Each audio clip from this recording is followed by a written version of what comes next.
Alright, here again. This game is... Oh, I got to lower my chair. Is that too low? Nah, that's alright. This game's going to be a good one. This one is very much on one of them absolutely must win this game. Otherwise, I think we'll see some movements within the team. Like, it's that important. Let me just make sure everything's all good. Don't want to have any problems going in. We've had laptop issues over the last couple of days with my laptop deciding just to run out of memory even though I've deleted everything on my laptop. I don't own anything on my laptop anymore other than Photoshop and OBS. But apparently it's still having issues, so it took me a whole day just to make these graphics and to set up the stream. So that's a problem. But they're doing all the walkouts and stuff and getting everything ready. I don't know who this dude is. I'm assuming he's someone. I can't tell. That's not Silva Gomez, is it? Can't even tell, but let me put some of the commentary on just so I can hear the referee calls and whatnot. And lower my screen slightly just so it's not just 80% of my ceiling. There we go. So, Wroclaw Panthers, Frankfurt Galaxy. Here's Luke. Not a great year so far. It's not been very accurate. 53% is actually rather really bad. Actually, I'm not gonna lie. It's been a rough one for them. And Castle started quite strong. It's Markel Castle, so kind of know what you're gonna get with him. And then other people, you know, Kevin Kaya broke out in the last game. Sharma's been really good. We've had oh, what's up, Marcus? I've expected you to be at the Surge game by now. But Kevin Kaya's going to be a good one. I think that he's had a bit of a breakout. But yeah, Galaxy, man, and I'm not convinced. I said at the beginning of the year I wasn't entirely convinced with what they have going on. And that remains true. I am not a massive Galaxy enthusiast. I have friends over there, so I want them to do well. But man, those Panthers jerseys are clean. I was thinking how nice the light blues and whites are. Yeah, Polish national anthem. Yeah, man. Yeah. No, that's a shame. That's a shame. But it's gonna be, you know, it's Surge versus Milan. So what we say, we said 50. I think someone else said 70. So it was kind of tough. But Galaxy could very realistically go 0-3, which would be quite something. If they went 0-3, the Dragons were like 2-2. It'd be kind of hard to not put the Dragons above them in terms of power ranking. Stadium looks pretty full though, which is good to see. They're a little bit out of schedule, maybe a little bit late. You know, it's getting past the 12 o'clock mark. But we also have other games on today. Let's have a quick peek at them. Yeah, so Surge and Milan are playing now as well. Ravens and Raiders is going to be a really interesting matchup. Look forward to that one. And Prague versus Hamburg later as well. There's Straumann. We expect him to be more involved. We haven't actually really seen much Nico Straumann this year. Klaus Bruins, most consistent edge rusher in the league. 8 sacks in every single year. Yeah, that's pretty dope. That's pretty dope. It is going to be a practice session, yeah. Like, Milan, they don't even have an A in their team at the moment, other than on the offense, other than Bronkhorst. Like, they didn't sign an A to replace Patrick Carr. Like, that's really not a good sign for a franchise when you cut an A and you don't have someone ready just to fill in, right? That seems odd that they would choose that decision. And I don't think that Patrick Carr was very good. You know, in the league, you average 1 yard a carry. But cutting a player before you have a replacement is a decision. You know, it's a decision. Yeah, they're a little bit behind. Let me put. Oh, I forgot to put my poll up. So this is just the Galaxy Panthers. There we go. Right, poll is up. Here we go. They're still not come out to the field.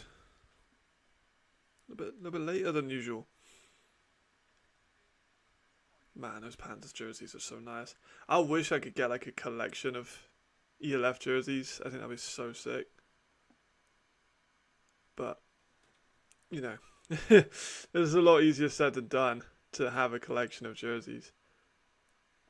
Okay, here we go. AJ Wentland, Defensive Player of the Year contender. We get ELFopedia and Sports Metrics up just in case I need them as well. You got the whole setup now with my tabs just in case. Fucking Galaxy was 6 captains. 6 captains.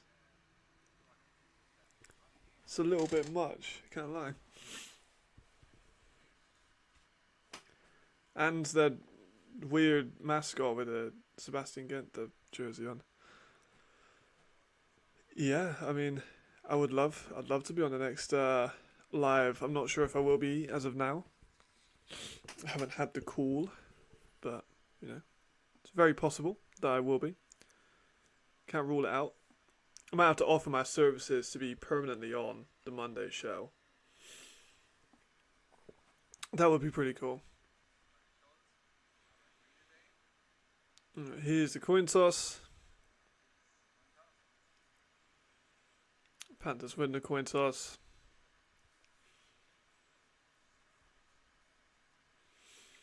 Yeah, maybe you're right there. Maybe I should be like, yeah, give me a Panthers jersey and I'll be on every ELF live for a month.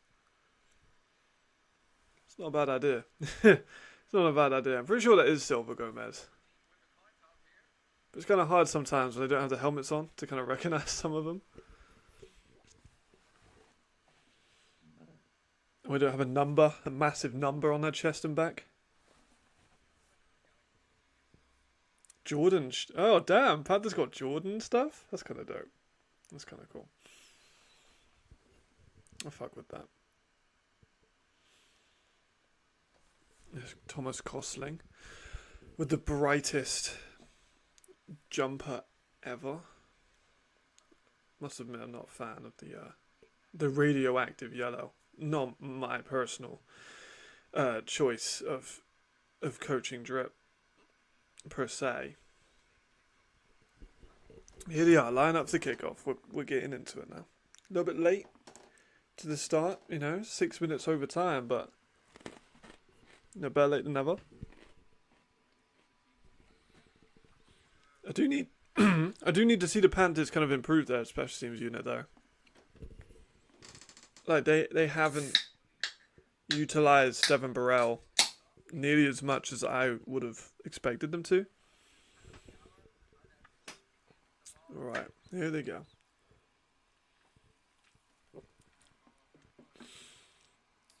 Not a bad return. So Frankfurt going to get the ball first. Those purple jerseys also are a classic. I don't think you can really go wrong with the Galaxy jerseys. You know what you're going to get with them. But I do need to see more than just like purple, red and blue, or red and blue in a mixture of the two. Right, here we are. So Zaradka, Strawman, Castle, Norman Shum, Kevin Kaya. It's a great like skill position unit. But like Steven Nielsen is their only elite level offensive lineman, I feel. They missed out on quite a few German talents at the position.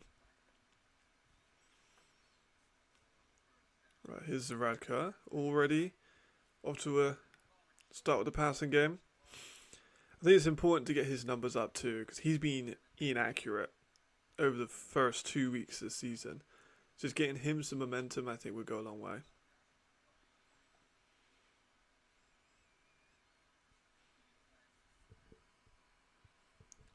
Of course, this Panthers defense is really quite good. You know, AJ's a savage.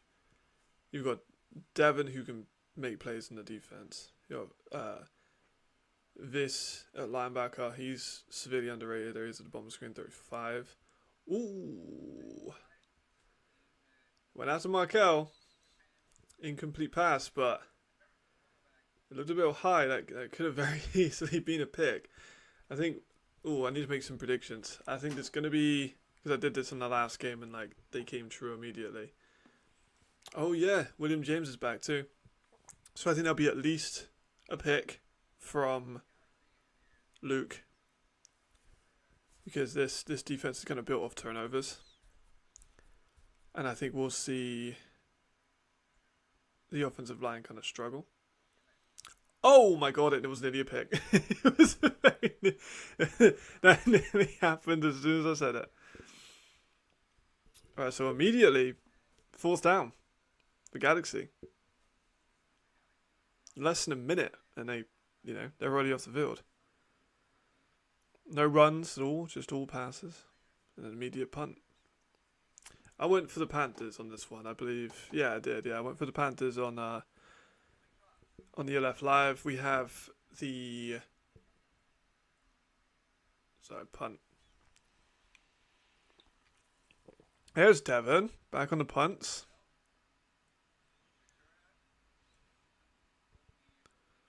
That's what you expect. I mean, he does dance around a little bit too much. Like Devon definitely dances around too much. Sometimes he just needs to take the yards, I think. Like he was out to the 50, then went backwards, back out to like the 40. John Uribe.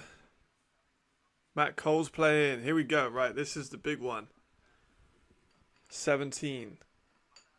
Need to keep an eye on him because he's one that I'd praised as the best receiver in the league at the start of the year. So this is important. Where is he? There he is. But it's going to be a heavy run, I think. But the defensive line for Frankfurt's no joke.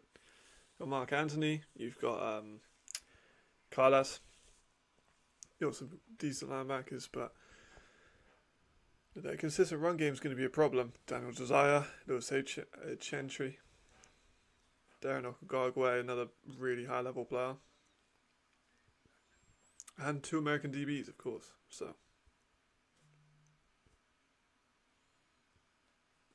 here's Matt Cole in motion. I want to see how he looks. And Andrea Botello Moreno up too, of course. So they're already marching down the field. And giving this Galaxy defense some problems early on.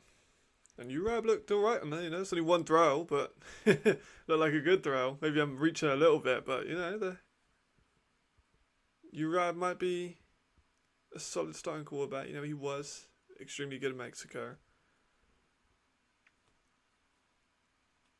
He was good in this one game. No, really, oh my god, they were such a heavy box. I mean, they ran it and it had nothing. They went heavy. They had fucking 9 men on the defensive line. Surprised they didn't try and maybe call an audible on that. Try and get just a quick pass off. Both teams flaming out on their first drives.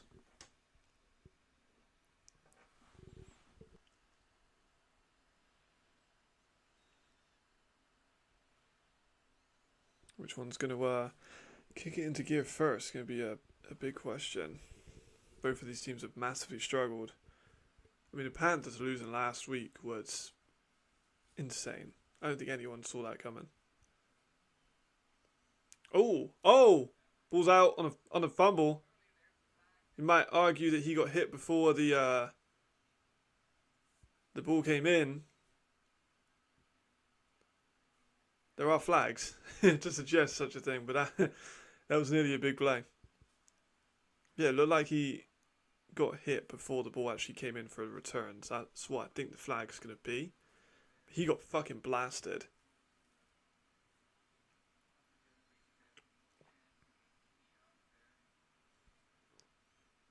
Referees having their discussions.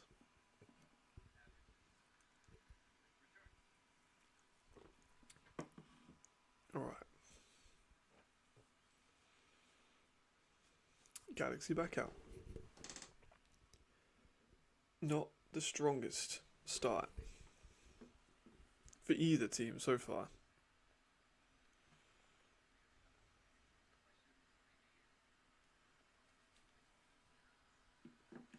Yeah. So flag on the kicking team for just. I need to turn up the volume a little bit for the commentators. Yeah, Nico Lester got fucking blasted before taking the actual punt. So that's what the flag's for. Oh, there we are. Zaraka threw that out of bounds, cut back into him immediately, got 4 Panthers around him. Yeah, not allowed. Yeah, very much not allowed. But both teams flamed out on offensive drives at the first start. People within the organisation, the Galaxy, were very sure that Luke was the guy to bring the championship back to Frankfurt. But I think they just needed more offensive line help, and Sullivan looks really good this year. There's Fishback. Nothing, no. Defensive line for the Panthers, also underrated. Like, there's a lot of Polish players that go under the radar. Like, a lot of Polish players go under the radar. But already third down. Like, we've had 2 drives, potentially, from Frankfurt in the first few minutes. Oh, free play, potentially. Yeah, he's going to have to take a shot. Nothing, no. But there's going to be a flag anyway, so it's not the end of the world. So, what we know about the Panthers, though, you know, they kind of start hot and then fade as the game goes on. So we could see a little bit of that come into play. We saw that a lot against the Surge. Vienna, they just never really got started. Like, the defense for Vienna against Vienna was good, but they had moments, and that Vienna defense is just terrifying. 3rd and 5. Luke with a short 3-yard pass. It's going to be another 4th down. That's Schumann. Another 4 and out. A lot of quick 4s and outs already. Neither offense looks too like willing to go for a shot yet. I think the furthest pass we've seen, it's about 5 yards on 3 drives. And the ball is back to Voslav.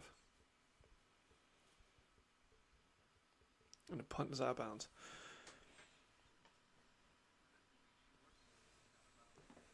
Yeah, so this one might be a long game if we have a bunch of punts. Because yesterday's game with the Fire and the Musketeers was like the quickest game that we've watched on this channel. Because there was so many runs, so the clock just never really stopped. Which is great. Because I think it's better when it's a little bit quicker, faster paced, you know. We'll see Matt Cole get the ball. I put a lot of hype on Matt Cole. Oh, ball's out. Was he down? Or was it? It was definitely a completed pass. They've blown it dead, but Galaxy had the ball. They're gonna call him down by contact. Ooh. So look at the replay. So Uriah throws right to Andrea Bottas Moreno. Tackled by A-Chain. Yeah, he's down. He's down. I think he was probably down. They're not going to challenge it, I don't think. We sort of Fire challenged 2 plays really early yesterday. Oh, fumble and handoff. Uriah picks it up. That was a great play into Cat Spa.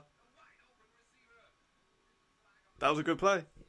Yeah, I mean, exactly. The kicking yesterday, though, was also terrible. But, like, some of it was good. I'm not sure if you saw the Helvetic game, but I would have loved to be a fly on the wall in in Jamal's house for that fucking those 2 kicks at the end. Oh, legal man downfield. That's unfortunate. Again, I harped about this rule all day yesterday. I fucking hate illegal man downfield. So Uribe fumbles a snap. Looked like it was going to be a run play, but actually would have turned out to be a pretty good pass. But legal man downfield is unfortunate. That's on Keanu. One of the premier tackles in Europe. Right, Uribe's rolling right. Pass out to Zozo, who goes for probably 9 or 8. But more flags. Some early flags coming in this game for sure.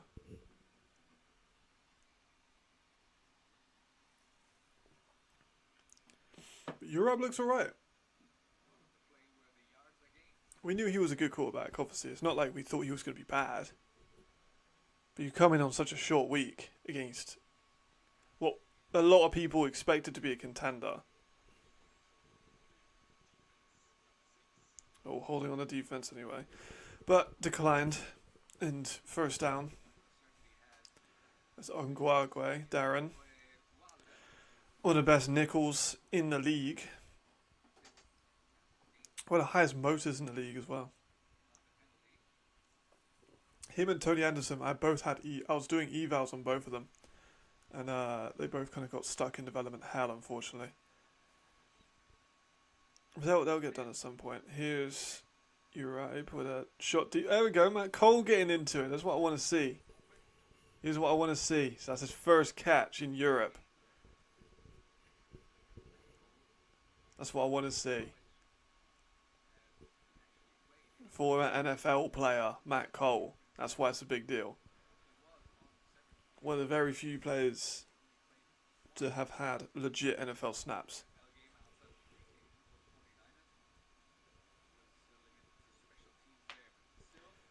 Looks like they might have. They're playing both bags. There's Adams for a good little gain, about 6 yards.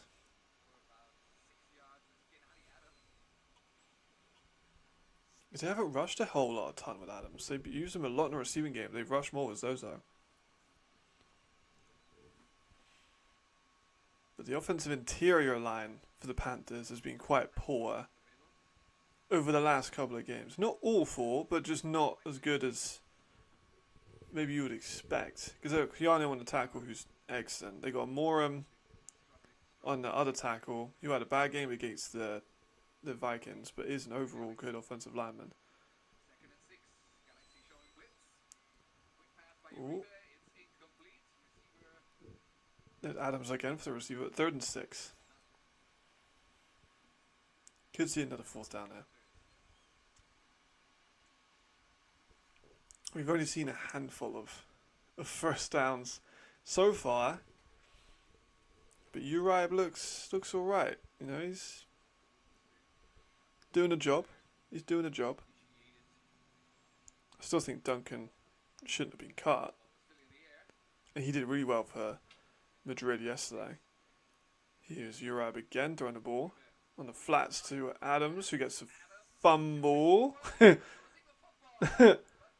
They look like they've called it down by contact again. Panthers are getting kind of lucky with these fumbles, you know. Well, not lucky, but like they're getting fucking close. Because Adams dropped that ball again, but let's have a look at the replay. So fake both the passes. Adam goes out. He gets hit low. Yeah, he's definitely down. Like he was reaching for it, but I think that he was okay. But 4th and 1. That's kind of an unfortunate spot. They're gonna go for it. They're sneaking it. Yeah, they got it. Easy as you like. Pretty easy conversion there for the Panthers.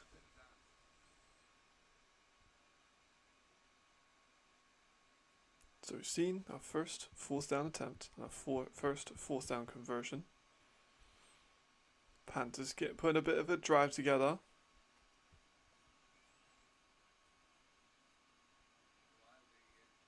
If they can hold out defensively, I think they'll be alright. Frankfurt hasn't been crazy efficient. Well, actually been rather inefficient. on offense. No, 30-yard line now. Scanning the field. Check down for a negative loss.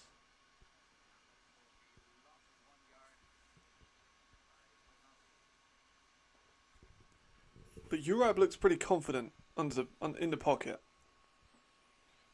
And Mexico didn't finish that long ago, so that's probably why he looks like he hasn't, missed much of a beat. He's only really been out of season for a short while. And he's a former MVP, man. Like, no matter what league you look at, I think that being a former MVP does have a lot of credibility. They're passing it again. But he's going to get sacked. His helmet comes off during the sack, but he didn't go down to the floor. He's fine. That's going to be a big third down. A lot of pass heavy, I'm kind of surprised that they're passing so heavy. What's up, RT? Is it that bad? Is it you'd rather listen to an English person than the German commentary play-by-play? Oh, he goes shot left. Oh, the ball came out on contact. Andrea Botello Moreno was wide open. Great pass there by Uribe. Malcolm Liggins forced it out. Oof. Uribe looks alright, I know I said that pretty much every play, but that's right through the hands of Andrea Botello Moreno. Like, that was a perfect pass. 4th and 17, they're going to punt this one, surely. Oh, they're going for a field goal. This is a long one. But he's been one of the more efficient kickers, but not this time. That's a loss by quite... Yeah, that was nowhere near. Nowhere near the kick. So remains 0-0. 5 minutes, 2 seconds left of the first. Yeah, but Jacob Aldaz has actually been one of the better kickers. It's been him, Lenny Craig, of course. Oh, that's a shame. That is a shame. I usually just have the commentary on so I can kind of hear the flags. I'm not necessarily listening to the commentators. I think they do a fairly good job in English. I haven't got, much criticism. I think they do a good job, but of course I don't understand German at all. So I'm not qualified to critique the German commentary. Because, God forbid. I do need to learn a little bit of German now, just so I can communicate a little bit easier. A lot of my channel viewers are actually German, so I think most of my channel viewers are German.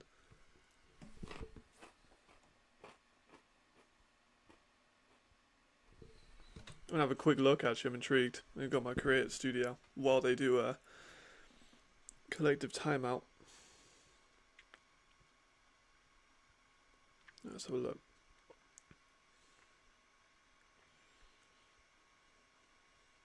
Yeah, so most of my people are German. So it's Germany, America, Austria, UK, Spain. That's the top 5. In the last month. So, 2 of those are German speaking, 2 of those are English speaking, and 1 of them is Spain. I appreciate you. That's pretty dope. I appreciate it. Thank you very much. That's pretty cool. So I think it's easier to have like a watch-along commentary, because I can just kind of speak however I want. I don't have to worry about swearing or calling players calling players out for bad plays. Here you go though. Galaxy offense back on, throwing right for a shot off the shoulder pads of the defender. Who was that? That was a linebacker covering Kevin Kaya there. Kevin Kaya had a bit of a step on him, but Luke's arm was not... I don't want Kevin Kaya, it's Brandon Butler. Had a step on him just off the helmet, off the face mask of the linebacker.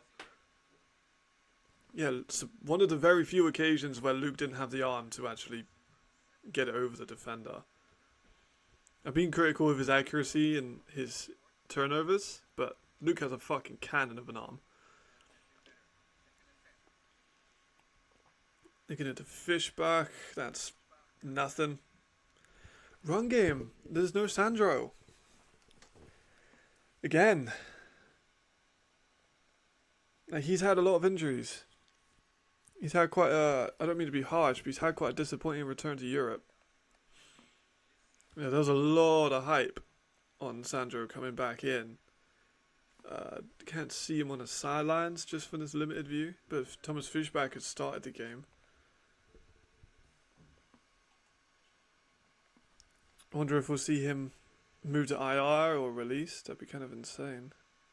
I think he's working in Frankfurt as well, though. Or here's Luke out the middle. There we go. That's a running back open in the back in the. Oh, is that Paul Lenhart? I don't know. He was wearing number 2 because he's not listed as, with a number. That's the first time we've seen Paul Lenhart like at all this season. It was a good play. I thought that he was kind of a slept-on signing. I actually quite liked that signing. He's very aggressive. He's like a pit bull. He's going after everyone. He's open down the middle again. There he is. Full Lenhart. Here we are. That's 2 great plays. Yeah, I thought he was. Yeah, he's doing... I know that he was a medical doctor. I think he's doing that in Frankfurt. But I don't know that for sure. But Paul Lenhart over the middle again, breaking 2-3 tackles. He might be the guy they go to this game. There's a Galaxy first and goal on the 4-yard line. Luke's throwing again, looking left. Going to throw a jump ball up to... Here we go, touchdown. Nico Straumann. That was a really pretty pass. Just rainbowed it for a jump ball. Nico Straumann, great tracking over the top. There are flags. I think it'll stand. Let's have a look at that. Yeah, so just a rainbow ball over William James. Nico Straumann's such a good receiver. Like, he isn't... I don't think that he's been used a crazy amount. This year, let me look at stats. If they have the stats. So they do... Where is Nico Straumann?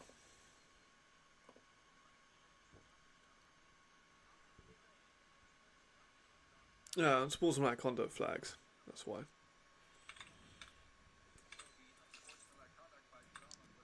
Right, so Nico... That's not the Nico I wanted. That's Nico Schon.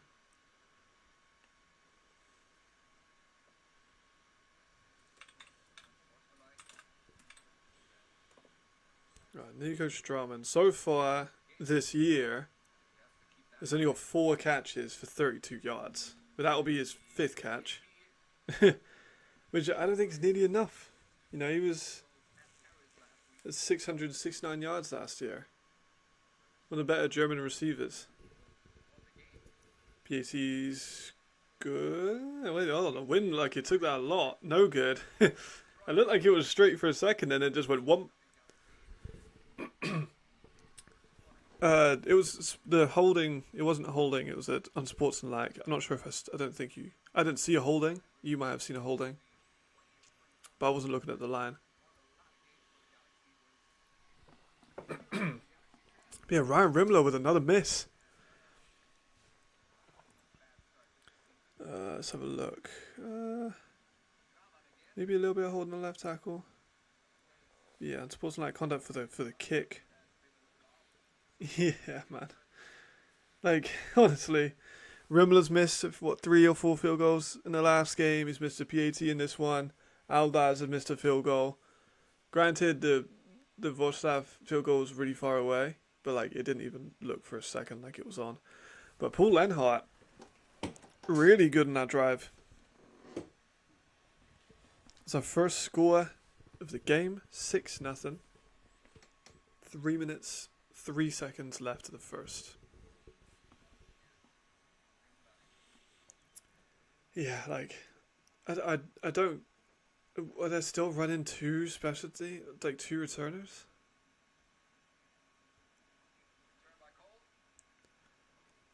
They're still running two returners? I mean, Matt Cole was a great athlete, but like, I don't get it. I don't get it. I don't get it.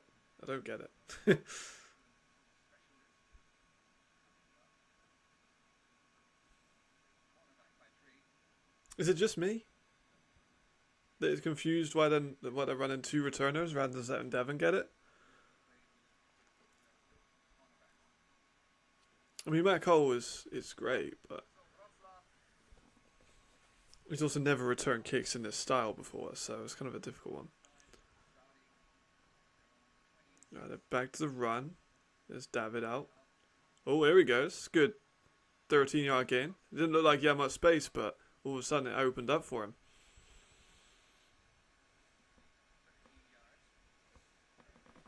Good to see David remaining consistent. Kick games suck in the leagues. There's no team would ever use importing a kicker. No, I agree. I mean, I think Barcelona did in 2021.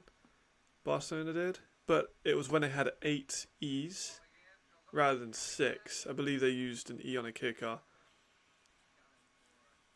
I think that's one of very few instances, but you are absolutely right.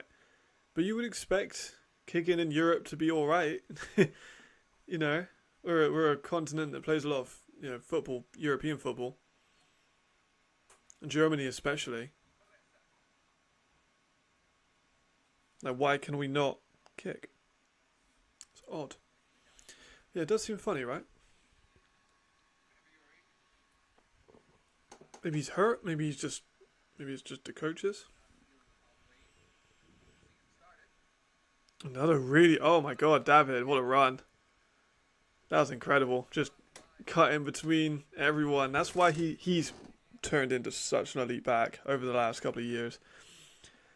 Having two open, yeah, like, but we haven't, I would agree, but we haven't really seen them do it. Like, if they were running a lot of the reverses and stuff like that, then I get it. But they haven't, like, tried it. I guess it's so that if they kick it left or kick it right, you have someone on either side. But, yeah, I guess we don't, man. We just don't like the funny shaped ball. I guess Germany isn't really a big country for rugby. Oh, Uribe going for a shot out wide, but nothing over the top. But like, Germany isn't a country for rugby. Poland isn't, as far as I'm aware, a country for rugby. Realistically, the only ones I can think of that are England, Scotland, Wales, obviously, Ireland, but none of those have teams. Italy played quite a bit of rugby, but they've been all for kicking, so yeah, I don't know. Yeah, he's such an underrated back. It's probably top 5 at the moment. But I was looking the other day at like GFL stuff. This Uribe scanning. His offensive line looks better. Ooh, battered down by Nico Lester. So I was looking at some of the GFL numbers, and this is why I don't like the GFL. There's over 20 imports on some of those teams. And Nico Barrow, who is one of the best running backs in Europe, has had like 4 carries. Oh yeah, France do. So Nico Barrow's had like 4 carries all year for Dresden. And he's one of the best running backs in the league. Like European running backs. So yeah, I've really began to dislike the GFL. It's just so boring. Oh, that's a great punt. That's a really great punt. Inside the 5. Yeah, France do play a lot of rugby. And France missed. Did Paris miss any kicks? I can't remember if Paris missed any kicks now.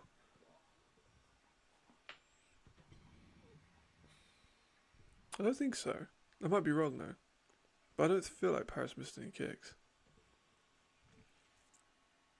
I might be wrong on that one. But yeah, I've really fallen out of love with the GFL. They've just really gone. Like their import rules are ridiculous. Like I think it's if you have a dual passport, you just count as a European, and it's just like great. So there's now 30 Americans basically playing on the league. Yeah, I like the AFL. I commentated on the Danube Dragons game in the CEFL. I really do like the AFL, and some of the Austrian talent is incredibly good. The AFL is very good for nurturing young talent. That's probably my favourite thing. I'd have not Vienna. I'd have the AFL as one of my favourite leagues. Obviously, ELF's my favourite league just because it's the most competitive and the highest quality of football, the best production, stuff like that. And then I'd have the Italian league is really good because the quality's decent. There's a few former NFL players in there. The production level's pretty high. AFL's good. GFL, obviously, the production's good. And the quality is good. It's just boring. Like, really boring. Like, Potsdam are going to be up there because they've got what seems like an unlimited import rule. No, that is pretty, yeah. Like, a lot of guys have come through, like, a load of the Raiders and Vienna Vikings players, obviously, have come through the AFL system, so I really do like the AFL. And Danube are a great team. You got Graz, who have produced a lot of really great players. You've got Telf Patriots, who have had a couple of good guys. Like the AFL is just a fun league. Even more annoying is the argument between ELF and GFL forces. Any GFL player wanting to go to the ELF team to for 3 games. Yeah, if they move halfway through, you're right. But, you know, I've heard the GFL hasn't, allegedly, I've heard that the GFL has allegedly not honoured that, allegedly. Well, Fishback with a big run at the middle. That went the first quarter and a high. Yeah, like I've heard, allegedly, that the GFL, some of them haven't allegedly honoured that 3-game ban. Allegedly. I don't want to get sued by the people that own the GFL. That was a nice little pitch. Offensive line really opened up. Oh no, that was over the play. I thought we had a replay, but we were not. That went the first. Still 6-0. Quite a low scoring one. I thought this would be an interesting game. I didn't really know what to expect, given that both offensives have struggled in the last couple of games. Both defenses are really good in creating turnovers. So I didn't really know how this one was going to go. But 6-0 at the end of the first.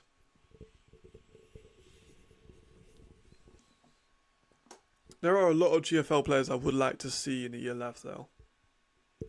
Oh, Jaden Henderson has to be the big one. Like I really want to see Jaden Henderson in the ELF this year. But he stayed over in Potsdam. Nico, of course. Sub Khalid. How you feeling about the game yesterday? We were just talking about the kicking. You guys got two kicks missed to win you the game.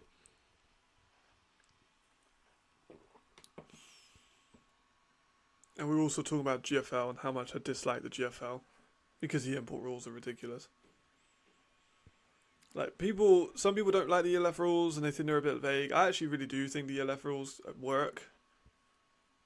Like your allocation is where you start. Like it's pretty simple. You know, it has ways to get around it and stuff. And people have changed. You know, like Adams in this game went from American to a European.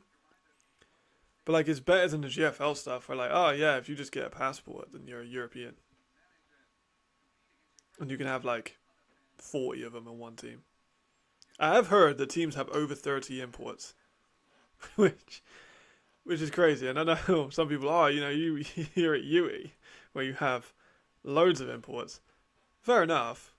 Like, this is a professional league.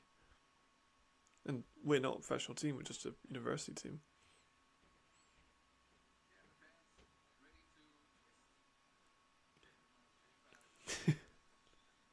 What? So he missed it so that you couldn't block it? I don't know how that would work, but yeah, he was a really good kicker last year too. He was like one of the special teams player of the year nominees. It would be interesting, but like the GFL has had over 30, like Dresden had like 13,000. So I don't have like an actual, even I've asked and I've looked and I've tried to find out. But from what I can tell, let me try and find the person I was talking about it with. So it's like, from what I have been told, any North American and Japanese player who has played high school and or college is an A player. Any non... Oh, hold on, let me watch this. Pitch out a fish bag is good at 8 or 9 yards. Any non-EU who has played football in high school and college system in North America / Japan counts as an A. But apparently the UK might not count in that. Australians who go to America now also count as an A. So basically any player who is North American or Aussie or Kiwi who plays high school or college ball in America is an A. If they have an EU passport and none of those rules apply, third and one conversion. Oh, Luke's got a couple yards out of that. That was nice. If they have a EU passport, none of those rules apply, and they can be called a non-A.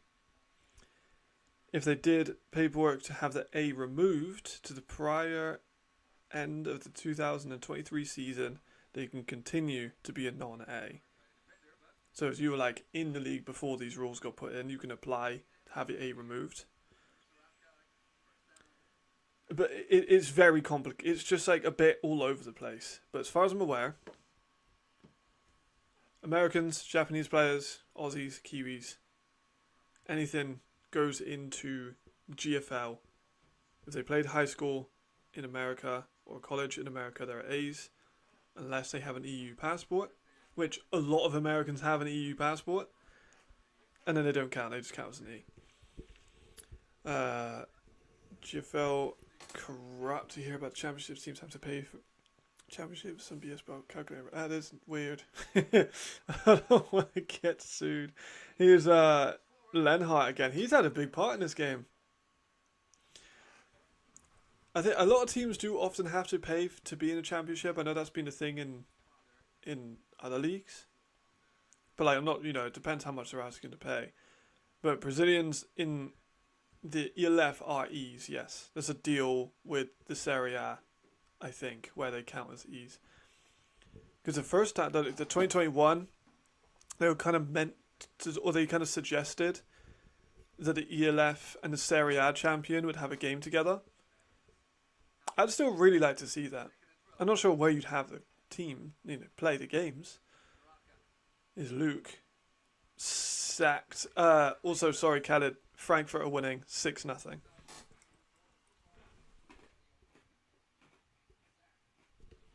It's been a slow one so far. Both offenses kind of struggling to get started.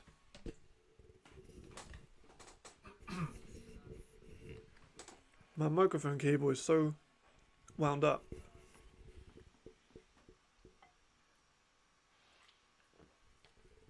But yeah, the rule in the ELF is where you started is your allocation. So I started in England, so I'd be English. If you start in Germany and then go over to America, play high school ball or college ball in America, but you started in Germany. Oh, shot deep is deflected. You're an E. You're a German. Yeah, but it's a long flight from Brazil to Portugal. It's a really long flight from Brazil to Portugal. Expensive too. Like Brazilians aren't getting paid that much in the Brazilian league, so it'll be very expensive. Maybe like a neutral ground, like America or Mexico. America would probably make the most sense, but again, it's expensive for both teams, and a lot of the guys on both of those teams will have jobs. They can't necessarily just leave to go play the game in America. Oh, Frankfurt with a great punt defense there. They're going to down them at like the what? Oh no, are they going to call a touchback? It's kind of unfortunate if they call that a touchback.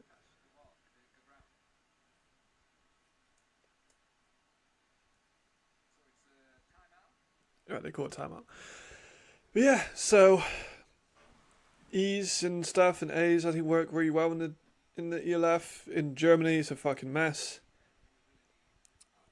UK just doesn't have any rules because it's an amateur league.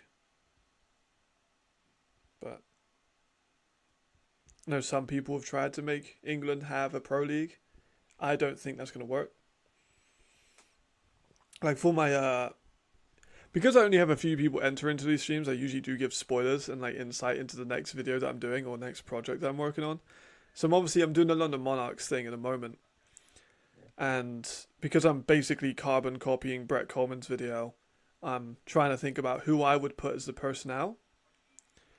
And I'm not going to be talking too much about coaches in that video because everyone in the UK is so fucking territorial. Like if I talked about... So I'm going to talk about Dan Meyer, who is the UE head coach and is... just got a three-peat as a head coach, is one of the best people I've ever met. Like, I fucking love Dan. And if I say I want him to be like a positional coach, for example, so maybe not head coach, because it's ELF, so you're most likely going to get an American in. If I said I want Dan Meyer to be my offensive coordinator or my quarterbacks coach or whatever, someone from Nottingham's going to be like, she didn't talk about Nottingham head coach. But I don't want a Nottingham head coach. I want him. But people in Nottingham are very territorial, so SVP live match. What do you mean, man? I'm not sure what that means. Yeah, I would like to talk a little about bad personnel, but it's mostly going to be American. Here we go for the run stopped. Seeing Yui and Asa to 15 imports, but yeah, the O-line. Yeah, you lost Lewis Thomas, you lost Francis. Those are two really big losses. I tried to get Francis in the ELF last year, but he just wasn't too interested. What? What the fuck are you talking about, Khaled? You can say whatever you want, man. I'm not going to tell you what to do. Right, there's David again. Not much. Like, we had a lot of imports of Yui, obviously, but I'm surprised that Nottingham doesn't go after red brick guys too. Like, people from like UPenn and Princeton, Harvard. Nottingham could absolutely go after those guys. They just choose not to. Because a lot of the people I've talked about with Nottingham are like, oh, of course Yui can have more players from America because the educational standards are lower at UE than they are at Nottingham, which is fair. But Nottingham could go after Ivy League guys.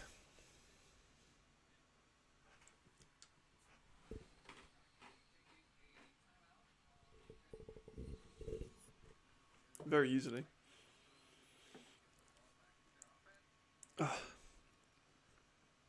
Galaxy timeout.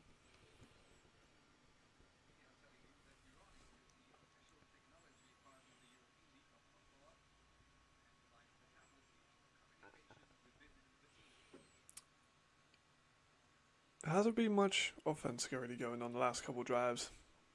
It's kind of slowed down again. Kind of heated up a little bit with Lenhart's couple of grabs.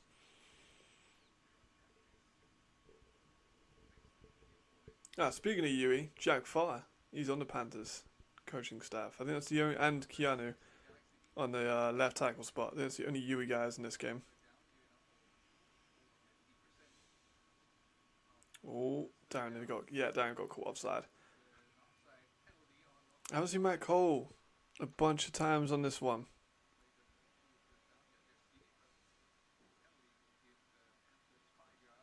Matt Cole hasn't been too active. Maybe he's still banged up. No, obviously Bender went on the IR.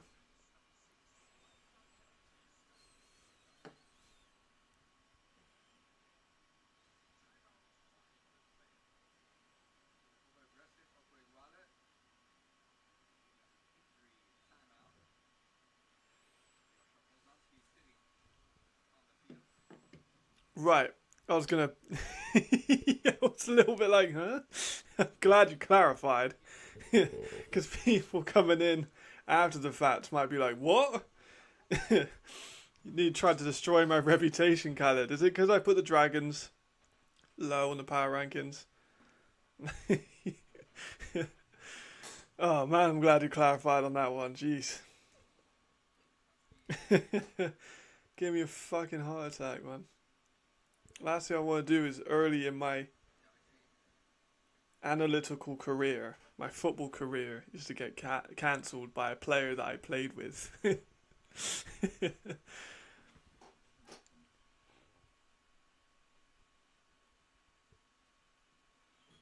Oh, there's Loren Kucci as well. He's a very underrated player. I like Loren Kucci. He's a Albanian, Dutch, German, Italian that can play in the slot. Also an MMA fighter. So he's tough as a motherfucker. But third down conversion is good. He ran like a jet sneak. Yeah, that's kind of mad, isn't it?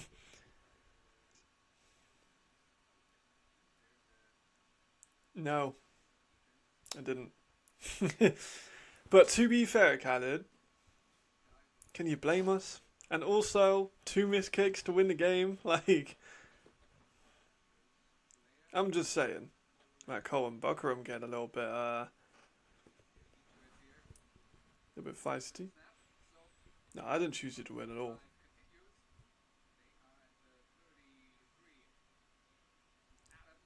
Adams stopped. Good defense there. Good tackle.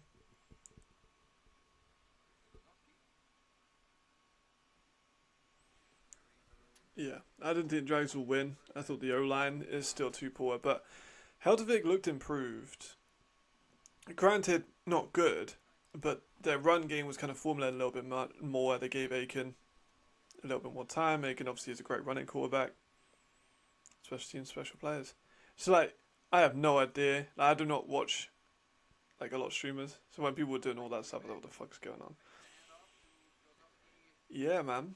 I love when people get a little bit chippier. This is his first game. Divide Buckram's been in the league for a while too, like what 2 3 years, and obviously he left and then came back with the CFL.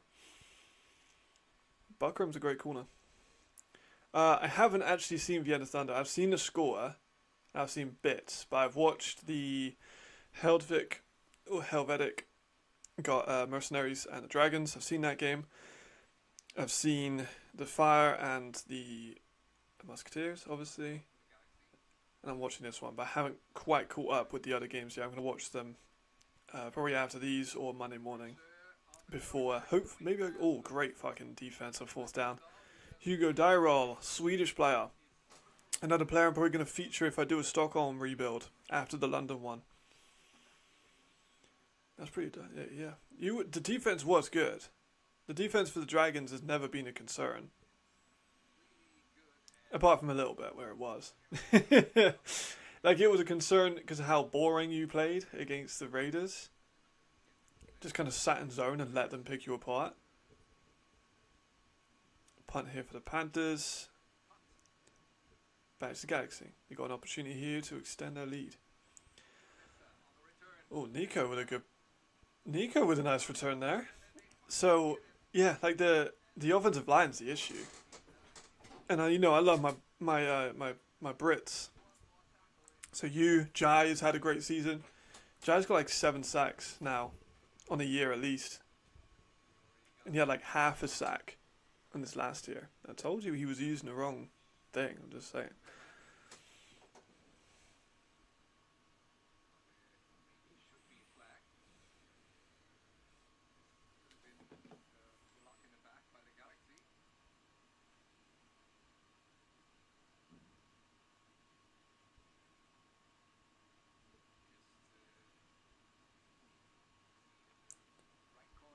It's probably being an analyst, man. Everyone fucking needs me. At the point of the games, I got an injury here, I got an injury there. I need you to do this. I need you to write this. I need you to like make this. So many people pulling me in different directions. I just want to make my London Marks video, man.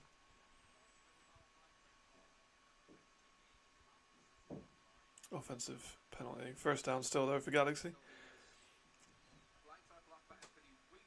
Yeah, I have so many players in that Monarchs video that I'm probably not going to be able to mention that I really want to. Even some like OGs from like a couple of years ago, because I made the Monarchs team a while back, but I got very loose with like the who I would have brought in. Like I had guys who was doing college or people who were like Jack Crawford I had in that team that I won't be putting in it this year because I wanted it to be like realistic rebuild. But for quarterbacks, I'm probably going to go for Ashley Bailey and Calvin Stitt. And obviously Americans would be at A, would be a QB and a receiver. E's probably a receiver and a tight end. I do think we need an E tight end as a GB team. We got Henry Rowland, we got Steve McCluskey, we got Eden D. Palmer, we got Daniel Marshall. So we do have a lot of guys at tight end, but I think I'd probably get an E anyway. But Hakeem McCluskey definitely is a blocker. Henry Rowland I'd have rotating in too. That's two of your boys, Khaled.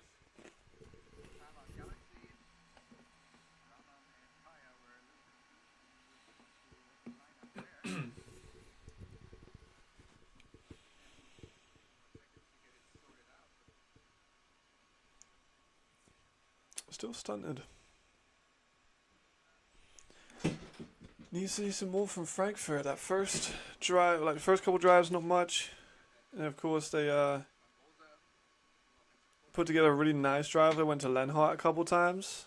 But since then, not really much cooking. The run game hasn't got started. See, Sandro isn't here for whatever reason.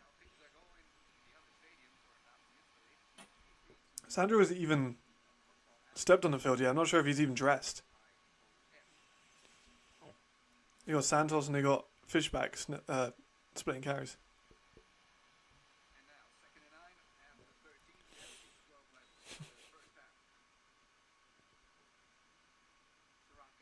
As Luke gets fucking blasted, but completes the pass to Shum. That was a good play by Luke. But he got fucking hit on that play. And Luke's a big dude. So to take him out like that is explosive. Yeah, great play. Into Norman Shum. He's had a bit of a breakout year. But I would have corners and DBs, I think would be very stacked if I could just get who I would want. But I would still have an A on DB. I'd have an A on DB, I'd have an A on linebacker. Which usually I wouldn't do. If I'm making like a different team, I'd probably have 2 A's on DB. But I think if we made it a UK... Actually, maybe defensive end for London. Because if I'm doing linebackers, we got David Nzinyon. He's a former Berlin Thunder player. We got Cadell King, formerly of the Galaxy, obviously. Although he wouldn't want me to associate him with the Galaxy. We got Cadell King of the varying teams. There's Santos again, a couple yards. Oh, so let me think. UK DBs. We've got you, Courtney Etienne, Eddie Onamade. We've got Samuel still in college. We've got Michael Nixon. I think I go safety. Get like a truly elite safety who can help turn the ball over. Whereas Luke would have shot right, but nowhere near anyone. I think I'd try and get someone like, because I'm probably going to handpick from Europe. Maybe... who's my favourite safety? I really like Amari Williams. But Mario Williams has been at fire for a while, so I'm not sure if he'd leave. And I think people in the fire would be like, why are you trying to... why are you hypothetically taking up players? Maybe... who else would I take? I like Christian Tutt, but of course he's injured at the moment. I liked him coming in. I haven't seen a bunch of him this year, just could, you know, Surge. I haven't watched a ton of Surge games in depth. Here's Burrell. Dancing around a lot. Gets a couple yards out of it. Oh, ball's out, but I think he's down. I think he's down. Yeah. Third time that they've had the ball out come out through the fucking floor. Who else would I take? I definitely would. I think I would take a safety. Every punt return has potential with Burrell. Every punt return has potential with Burrell.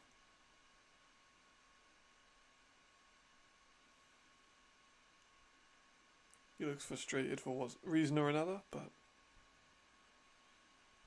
4 minutes left of the first half. Panthers now made the big change. The quarterback hasn't really, like, he's looked good, but the drives have just kind of, like I said before, I think they've got a very reduced playbook. They've literally got 2 A's making their debut for the team at the same time. Whatever way you look at it, I don't think that's great. Matt Colt, I don't even think 1 catch. Couple targets, but Uriab has looked kind of like fine. He's looked alright, not crazy.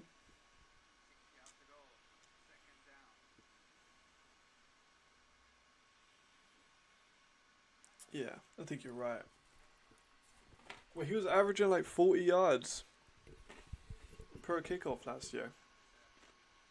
How many yards are you averaging per punt? Let me have a look.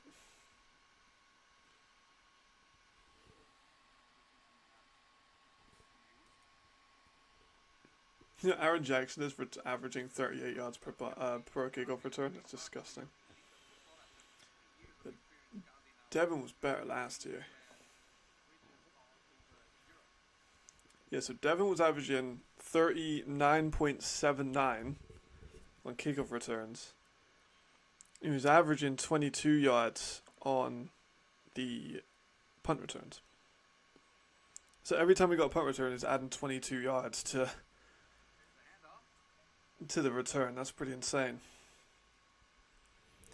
Yeah, it looked like it was there for the taking. Just couldn't get much out of it. Kind of close. I think all the holes kind of closed quickly. Yeah, exactly. Just kind of all kind of came around him. You don't want to try and reverse field too much, because he's guilty of definitely reversing field too much sometimes.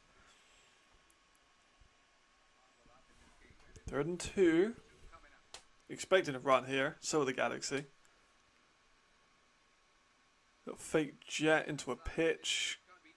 David does not have the speed around the corner to get to the first. It's going to be a 4th and probably 2. He got back just about to the line of scrimmage, so I don't think they're going to change the downs.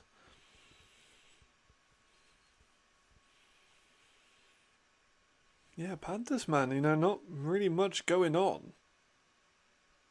Looks a bit flat. We could very realistically see a halftime score of 6-0, which is not great. I think I'll go an edge. If I'm building a UK team, I might go edge as an American. I still haven't decided yet with the Monarchs video, but I think I'm leaning towards edge. If I can get a really good pass rusher, because pass rushes, British pass rushers have not done as well historically.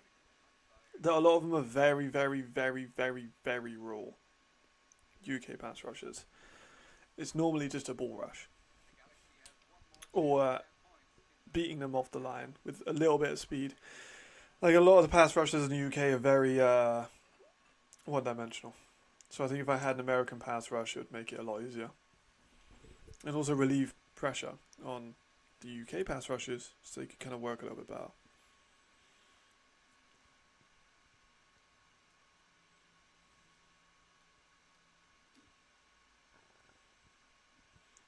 Fish back again. Yeah, a little hole there for 6-7 yards. Made sign out none. That's pretty impressive. He's a good running back. I'm just surprised we haven't seen him go through.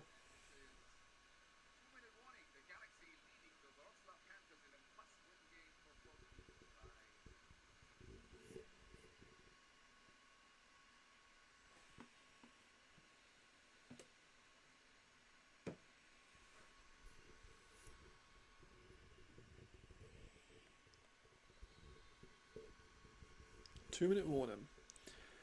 Remember high school that always reverse fetch whenever you got a ball. There's always running backs to receivers that do that. And it can either be the best thing ever or the worst thing ever.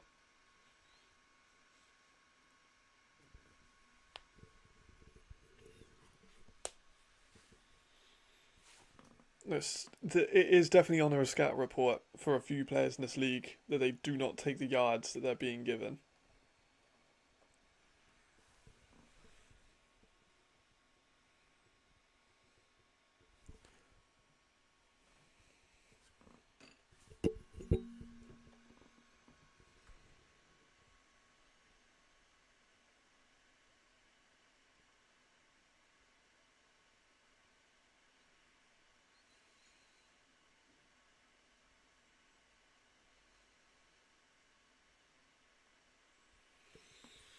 We have a long break for this 2-minute warning.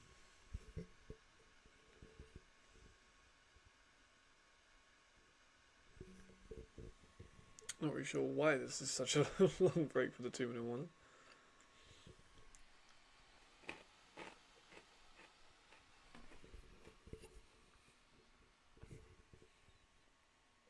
I need to check back with the search game in a minute too. See how that one's going. I'll probably check in at halftime. And I might reverse to start the game. See what we can actually watch. Because unlike the GFL one, which I've shot on a lot of the GFL today, you can actually reverse the live feed. And skip 5-10 seconds, which you cannot do on the GFL website, which I despise. As someone who will skip all the downtime so that I have to watch moments like this. And I can't do that with the GFL stuff. So I have to watch the entire 3-hour game. Alright, here's the offense back on the field. Luke taking a fucking shot left to Michael. But it's just wayward again. Luke's looked inaccurate again today. I'm not sure what clip he's firing at the moment, but I think it's probably under 50%. Where's my water bowl? I've lost my water bowl. There it is. Got looking for flags, but I don't think that was a catchable ball. Even Markel's not really looking for flags, and Markel's usually one that will look for flags. There's a run. It is absolutely stuffed. AJ Wetland's such a savage. He's such a good linebacker. He's definitely the best linebacker in the league. But he's been around forever. Like, I'm not sure how old AJ Wetland is. AJ's been around forever. I have coaches that I know. They're like, AJ was around in the league when I was playing. That was in like 2016, I'm pretty sure. Like, AJ's a vet. Definition of a vet. There's Devin again. A lot of space. There he goes. Good amount. Oh my god, he's still going. That's what I'm talking about, man. Like, when you have such a dynamic playmaker, let him get touches of the ball. He's just brought like a punt like 30 fucking yards. He averaged nearly 40 yards per kick return. And they're not using him on it. It's odd. Very odd. So Panthers 59 seconds, 2 timeouts. I think they've got to go for something here, surely. They've had such a flat offensive like first half. A couple plays here and there, some short outs to Botello Moreno. A few runs by David and Adams, but not really much. Well, there we are again. Just a swing out to the back. Like he did good. He got 8 yards out of it, but it's just a very limited offense. What's up, Alex? 6-0 to Frankfurt with under a minute left. Panthers have kind of doing what we expected and struggling. There's another drop. We've had a few drops. Again, I'm just been saying this, man. The Panthers receivers have been dropping balls. Duncan was not to blame. Duncan is a top quarterback. Yes, 3rd and 2 now for the Panthers. 33 seconds left. Yeah, it's basically exactly what we said was going to happen with like a flat offense and a limited playbook. It's been that exact thing.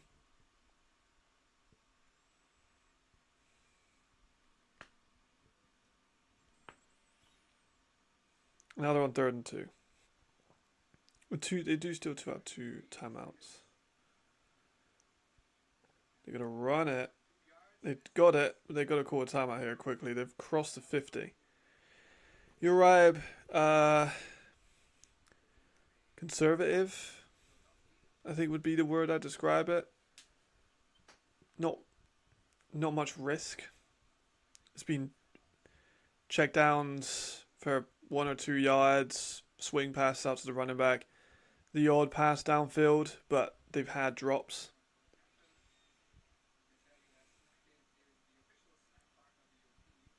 Devin Burrow is fucking pissed off in the background of that. Yeah, it's just kind of a conservative look. Keanu Eubanks is so fucking big, man. So is Andrea Botello Moreno. that shot at the huddle makes everyone in that team look so small.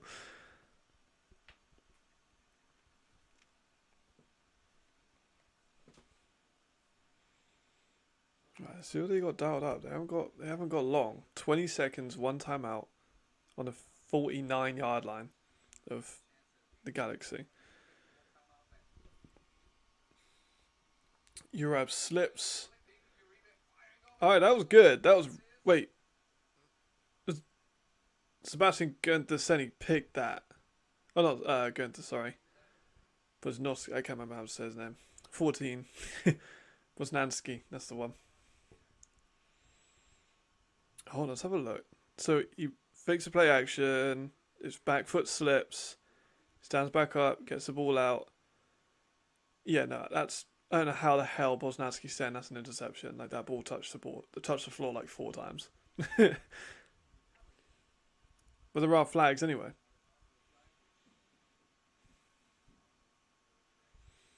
Matt Cole's had only like 1 catch as well. They haven't really used him that much. He's had like a jet sweep as well, but not really much out of that one either. It's just kind of how we expected it to be. Not really much offensively. And given like the crazy good start the Panthers offense had at the start of the year, you know, the first 2 weeks was they're averaging 41. And then roughing the passer, tough.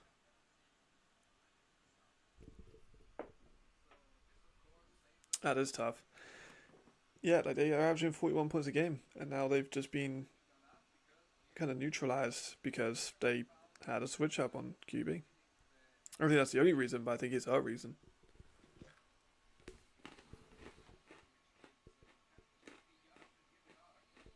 "15 seconds. Is he going to take a shot, surely? There he goes, over the middle. That's cool. That's Katzper. There we go. Yuzhevsky with the catch. I make videos on only the best players, guys.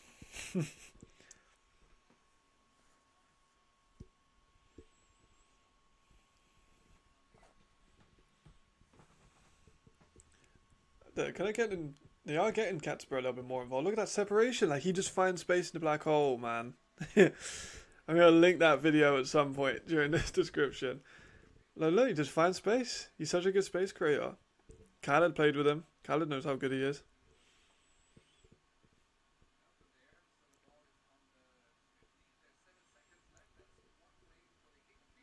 Right, they're doing a trick play. Receiver pass over the...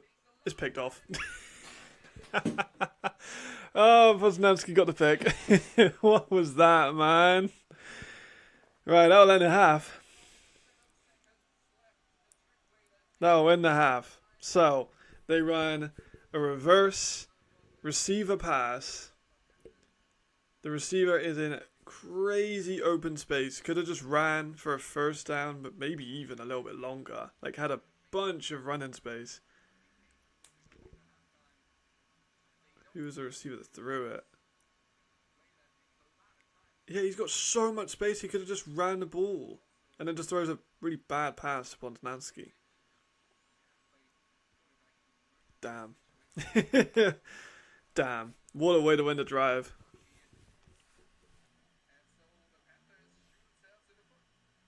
I think the commentator summed that up well. Panthers shoot themselves in the foot.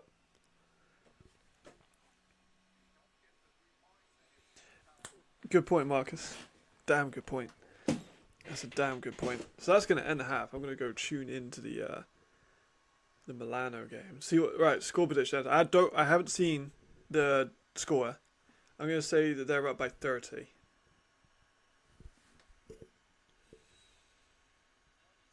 $27-9. That's a weird score. 27-9. Alright, let's have a look. They've just ended at the same time, but I'm going to go back to like the first quarter of Milan. And I'll skim.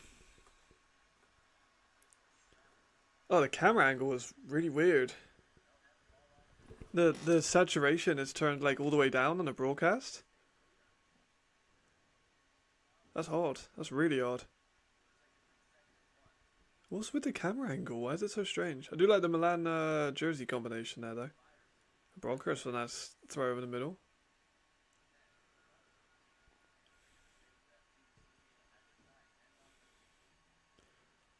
I'm surprised that they scored. So they've scored 9 points on Surge in the first half, yet they could only score 7 points in 2 games in the first 2 weeks.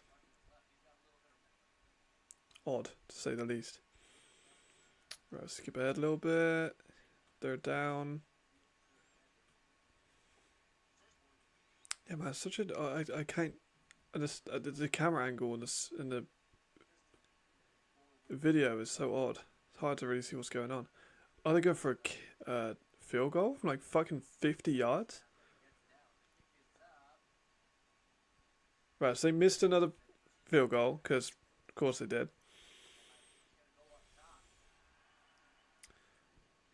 Lewis Geyer is Lewis Geyer. So he makes a great catch.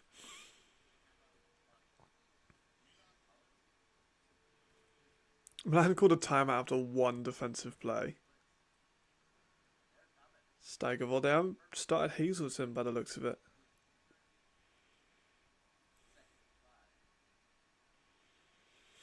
Just going with the all Euro receiver core from the start anyway. Man, I'm glad I wasn't watching this game too much, because I cannot get used to this camera angle. It's so narrow. Like, you can't really see what the receivers are doing. You can only really see the lines. And it's very like low to the floor, so you can't see behind the line.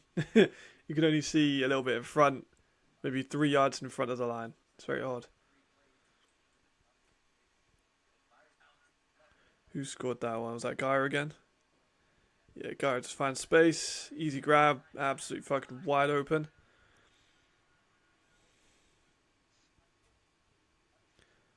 And they failed the PAT because Europe.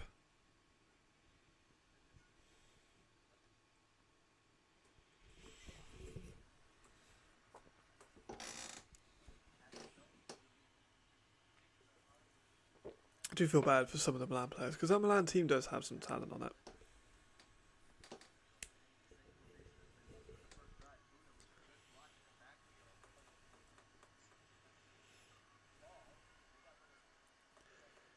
Giliari has been a bit of a breakout player, receiver as well. Right. I swear this is not the normal. I know I'm moaning about it a lot, but I swear this is not the normal angle for the Surge games. I normally Surge have pretty nice camera stuff, so it seems odd that it's this weird.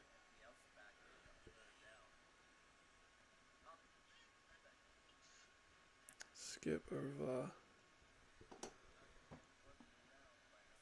It's more the dead time.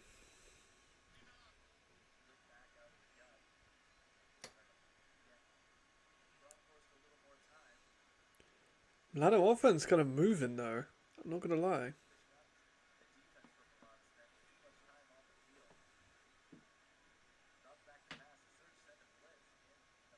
Bit of miscommunication. They're gonna go for another kick. This time is good. So they 1 for 2 on the kicks. 6-3. We had a game that finished 6-3 last year. I can't remember what game it was, but man, I remember watching. Oh, well done. So Chad Warren, I'm pretty sure, just got a pick 6. Not pick 6. Return. Here he goes.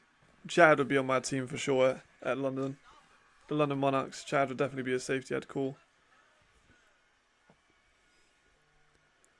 Okay. Oh, is it the Central European League today? Or is it... Oh, no, it's because of the Euros. Right. You said Europe Cup. I thought you meant Central European Football League. You mean the Euros.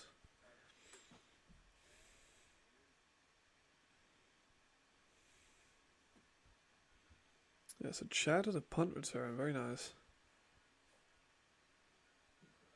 Simeon trying to jump the snap and failing. Chad's returned the ball a lot in his ELF career, man. Yeah, man. Chad just scored a kick return. I think Chad's returned exclusively punts for... He did one of them rather exclusively. I feel like it was punts for Cologne. But he didn't like doing one of them or something. I can't remember. He didn't do one of them.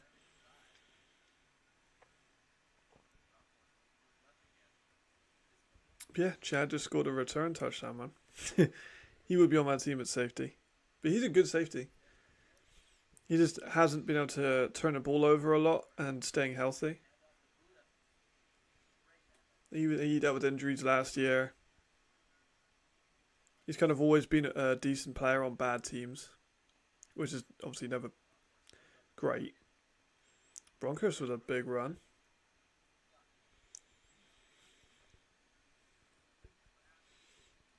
Yeah, the Euros were in Dortmund Stadium yesterday. I was watching a little bit of the Italy and Albania game while I was watching the Dragons game. Like, that stadium is incredible. If we ever had an ELF game packed out with the Dortmund Stadium, oh my god, can you imagine?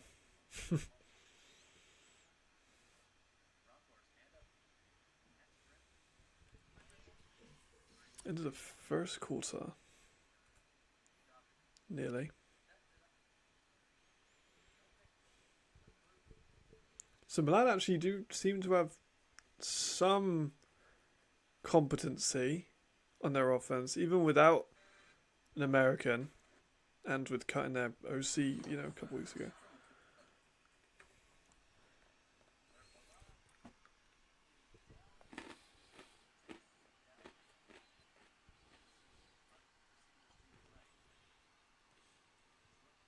Seems like they've moved Flores around a lot as well. Because he's playing Y and X. And Z. Speaking of which, there he goes. Touchdown. So by using Flores, and he's just got a long touchdown. Like, I don't mean to be rude to the OC that got fired.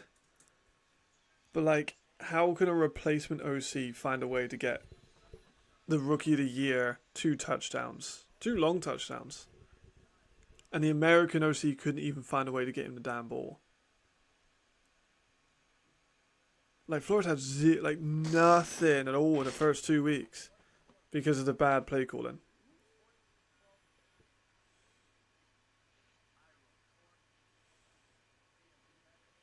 Oh, so he got the touchdown. Of course, fucks the kick because it's just what we do.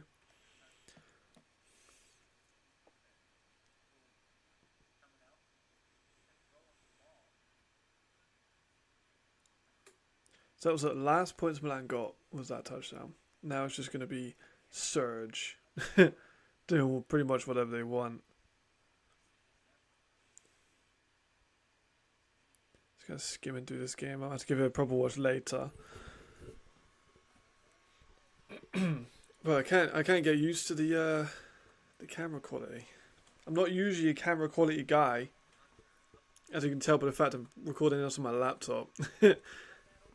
But when it comes to ELF games, so there's Hazleton.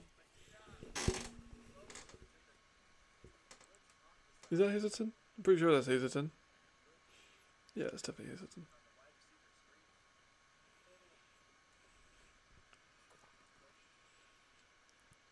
Need to make sure I don't miss the start of the Panthers. Let me check back real quick. I think they're just coming out to warm up, so we're good for a little while.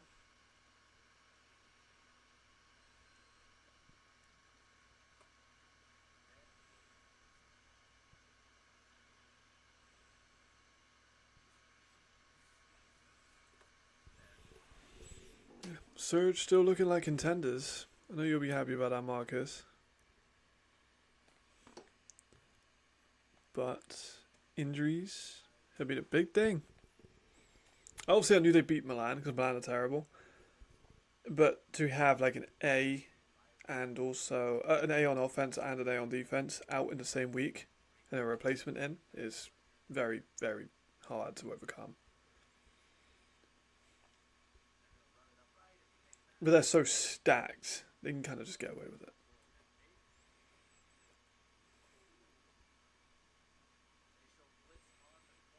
Flags for the Meyer touchdown.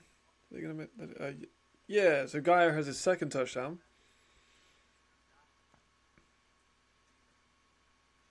That was as easy as could possibly be. Not really much defensive. It just literally just took a slant. Just no one really tried to tackle him.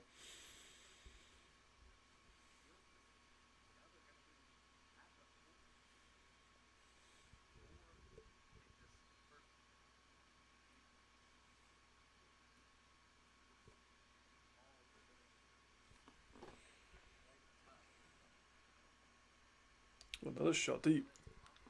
Yeah, it's like 20 yards over the top of anyone.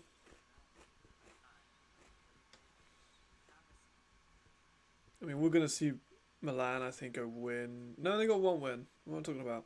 They got one win. I really want to see the Barcelona Dragons play Milan. Do the Barcelona Dragons play Milan? I feel like they do. Yeah, they're in the same conference. When do the Dragons play Milan?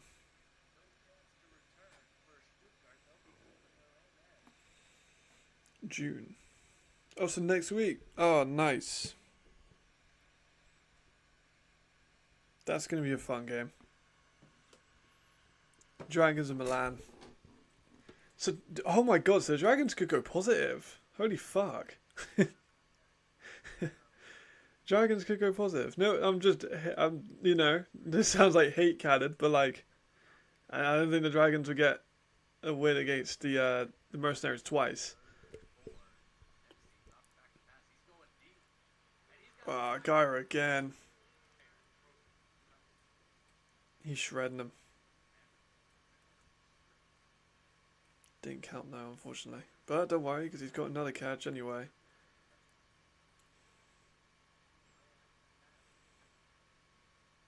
There's a guy that might be even over 100 yards already, like, in this game.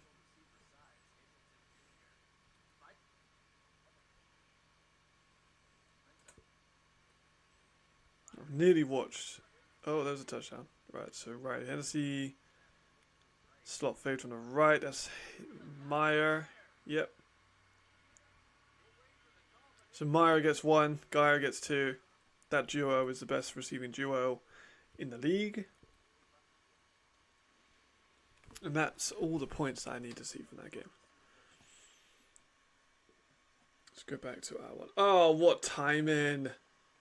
Ryan Rimler's literally putting the ball on the spot.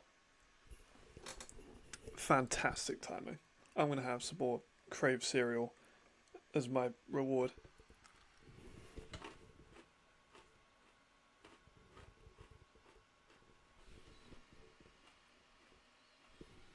I expect more points in this game.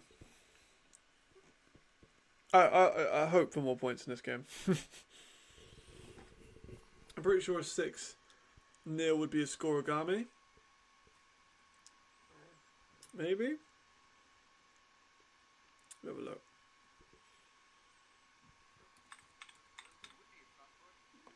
Let's go on Elefopedia, see what they're saying.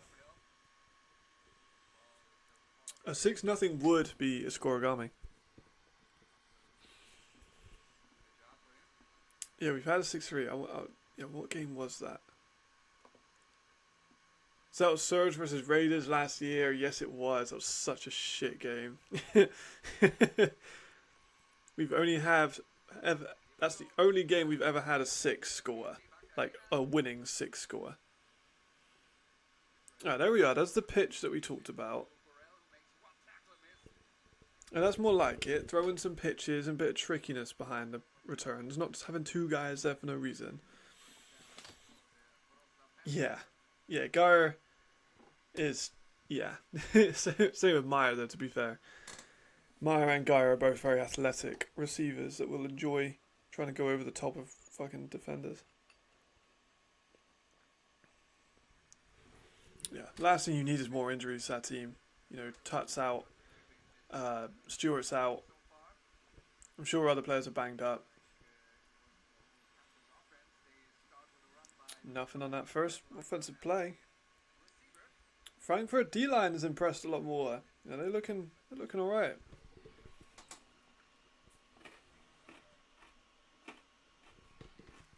They're causing them some serious problems.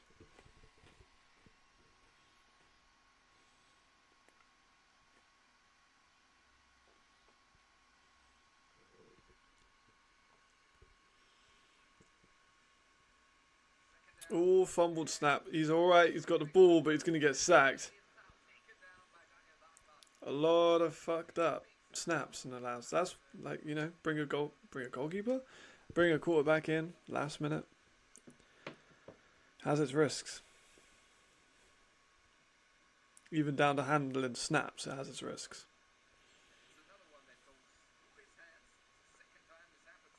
Yeah, just went through his hands, as the commentator said.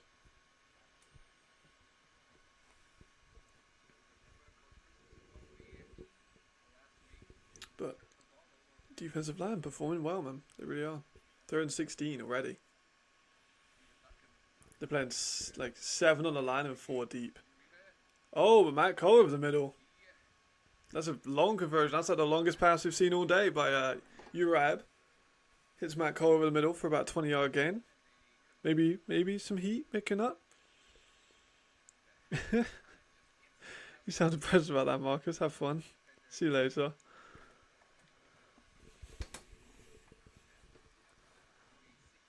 Alright, another... David gets a good gain out of that one. I didn't think he would. That's about 6. Like, the flow of the defense has been really impressive. They flow to the ball incredibly well.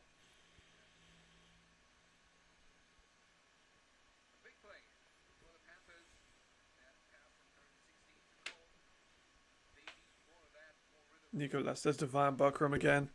But he didn't wrap up, but then Nico kind of caught back up and made the push out of bounds. Like, they have very good pursuit as a team.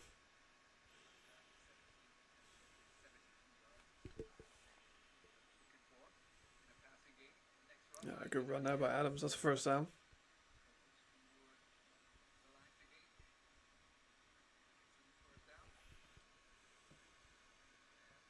It's the first all that matters. They get it first, they're alright.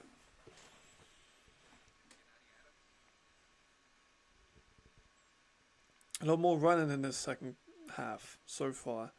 Yeah, don't worry, Blues. We're on it. We're on it. We're on it.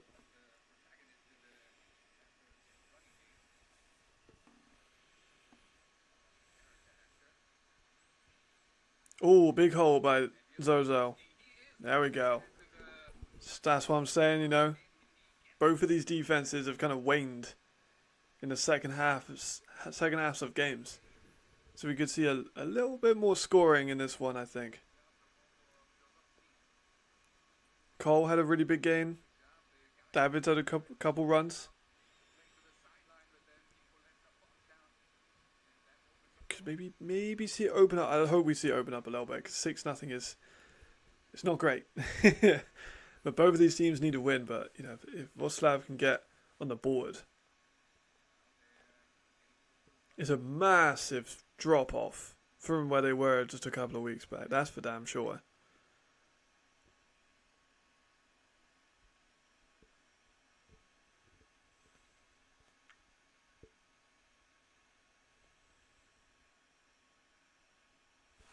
Second and 6. Jet to Matt. Cole. Yeah, couple yards. Third down. But they're in field goal range. And they do have, despite the missed kick today, they do have a good kicker, so they should be able to make this. But you would also expect them to make this third down.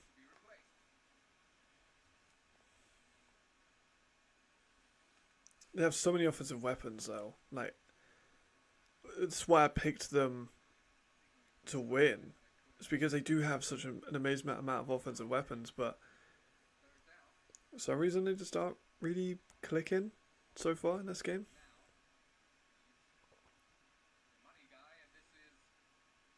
That was different. Another trick play. Oh, there we go. Right, touchdown Wroclaw. Here we go. Here we go. So that was a weird ass play. So the receiver motions into under center, takes the direct snap under center, pitches it out to the quarterback. He then rolls right and then throws left to a wide open Andrea Botello Moreno. He was on like a drag route. That's a cool play. That's a cool play. That's a cool play. Alright, so that was 6-6. PAT pending. But Aldaz has been a good kicker so far in this league. There we go, right down the middle. 7-6. Wroclaw are up. It's the first time they've been up this game. It's the first score that we've had in a while. It's the first score they've had in a while too.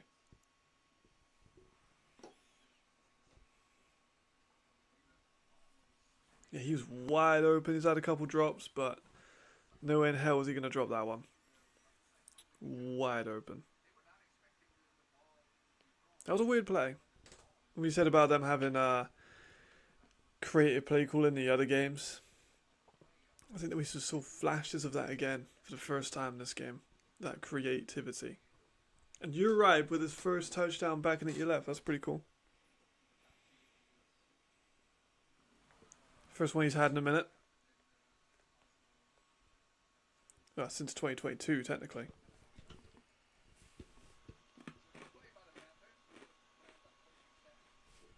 Alright, here they go again. Galaxy. Looking for a response. Their offense has been, again, inconsistent. Apart from that one good drive. Lenhart with a nice drive out though. Lenhart's looked good this game. Couple of key catches on that touchdown pass. Touchdown drive. Good return there. He's feisty, man. He's a good slot guy. He's not big, but he's just so tough. And he's shifty.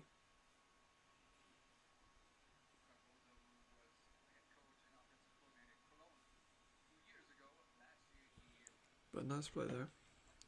Right, here's Luke. Oh, again, needs to be a bit more consistent. He's probably under 50% accuracy. I'm not sure the exact numbers, but he's definitely, I think it was 53 we saw when the start of this.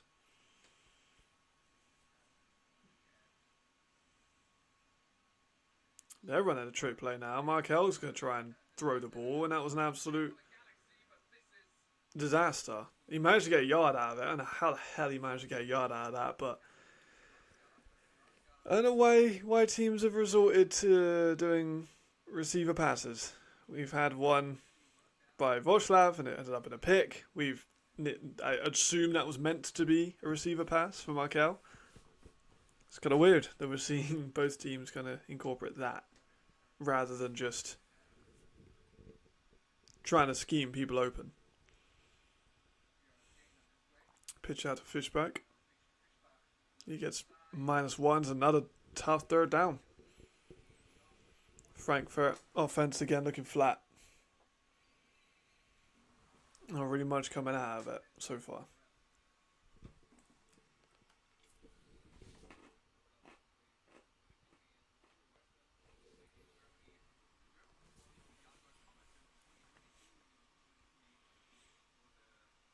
They go 0-3, man.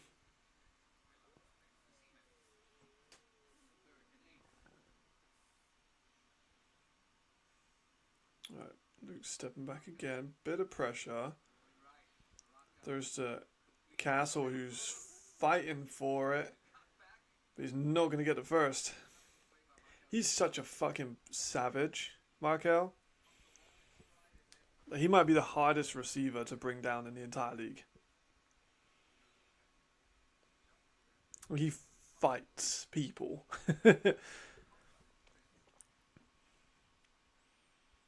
He was wrapped up by Dusan, shrugged him off. He's got 3 Panther players on him, including AJ Wentland, and he still manages to fall forward. But not a 4th down. Is it the OC? Is it Luke? Punt was poor. Oh my god, punt was terrible. Holy fuck. That punt went 5 yards. Yikes. Yikes. 5 yards. Oh dear. That's not ideal.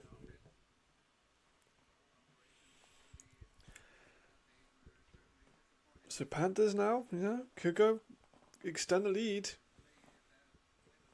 Frankfurt are looking flat offensively. If they manage to get them in a big enough hole, it's going to be really hard for them to get out of it. And Galaxy haven't exactly helped themselves in previous games. Back to the run. I think they'd be smart to keep the run going. It's only a matter of time, really, before one of these runs goes for something. You would think. Rule of averages. One of them's going to have to go big at some point. Yeah, we haven't seen any Mazin. We haven't seen any Banat. We've seen a lot more Katzpa, which I'm happy with because I think he's a very good receiver. There's David again, Matt Cole blocking the outside. David gets about 5 or 6 out of it.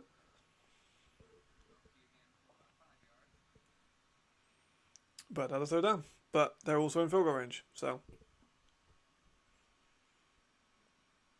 And they got quite lucky with that punt being absolutely horrendous. I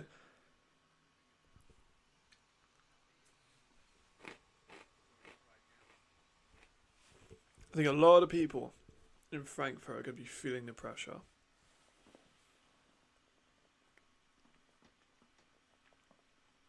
Because I was one of the only few people that wasn't hot on them to come into the season.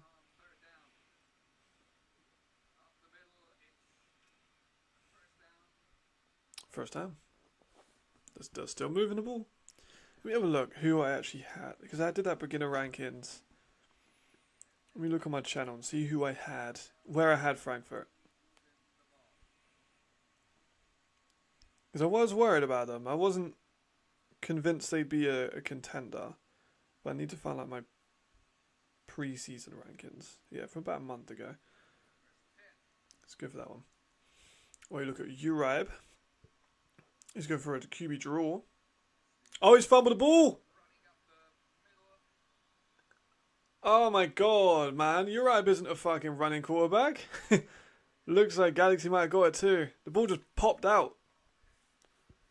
Like, it wasn't even like... It just popped out. Was that Josiah that forced it? Josiah's been such a good player this year.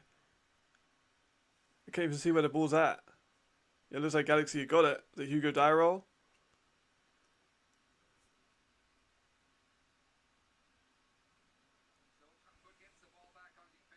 Oh my god, man.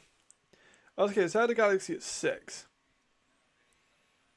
Yeah, so I didn't have them as really a contender. I'm not outside looking in, but I also had Vienna at 7, so I was definitely wrong on that one.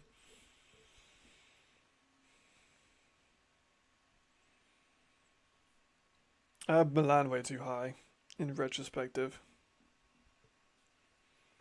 Berlin at 10, maybe a little low. You haven't seen a replay yet of that Uribe fumble. That's what I'm waiting on.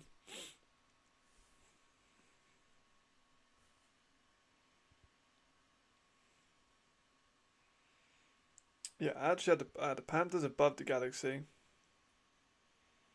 I had the Ravens above the Galaxy, which that would be an interesting matchup, I think. Paris at 3, Serge at 2, and Ryan at 1. And that was just a little bit before the season started off.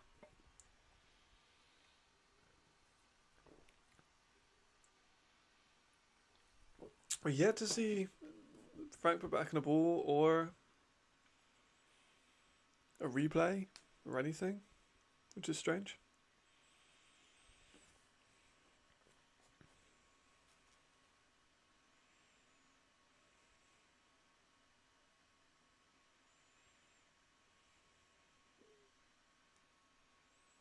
Doing a full helmet on the sideline, that's pretty something. The big thing here is Sandro's still not here. Like, that's alarming for Frankfurt. If you go 0-3, your starting running back's not in. Who you thought was going to be a franchise quarterback hasn't lived up to the expectations that the team put upon him.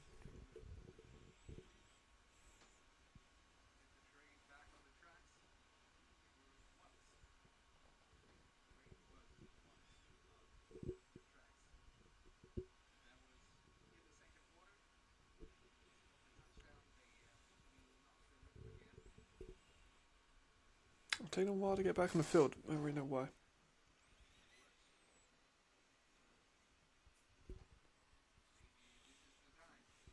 Alright, here we go. It's been a stagnant offense. We need something in here, Frankfurt. We need something, otherwise you're going to get caught in a hole. Another fucking... So another receiver pass. Like, I get the trickery, but like... If your offense is kind of divulged into trick plays already... It's a good throw by Leonard, actually. Like, he really absolutely should have caught that. But like, if you want to use Lenhart as an athlete, get him involved in the run game, get him involved with these short passes. Like, it's the second receiver pass we've seen from them, and it's just not worked.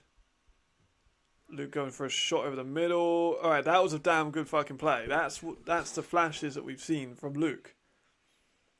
Although they've been few this year, that's what we know he can do. That was an absolute fucking laser beam to Markel.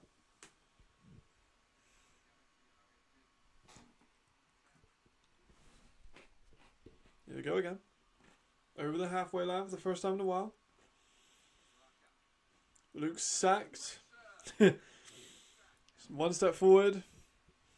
Or, 2 steps forward, maybe 1 step back here. Maybe they can try and get, still in front, technically. But that's not good. That offensive line just,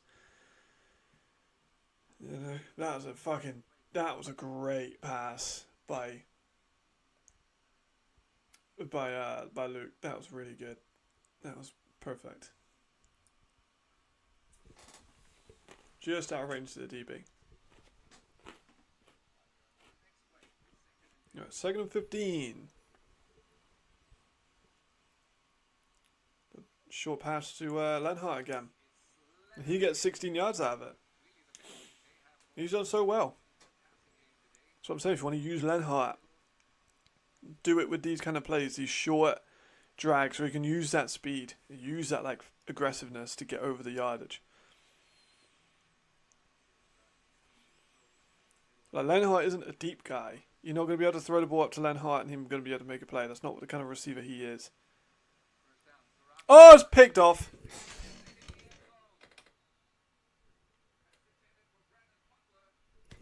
He had Markel in the middle of the field, so open, and he just went for a shot.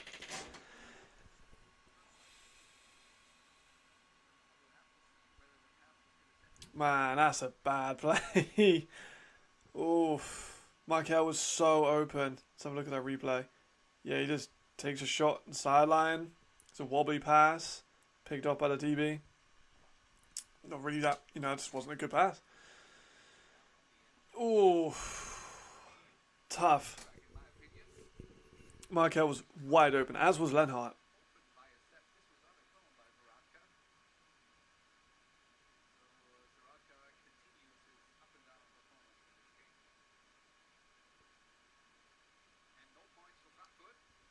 Alright, here's the Panthers again. They're going to be trying to take some of this time off.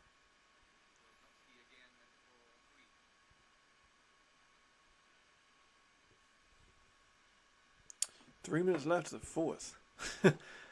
And Galaxy, again, poor, really poor, really poor. That they had a great pass over the middle, and then just immediately throw a pick. Like, screen out to Catsbar. Nothing there though.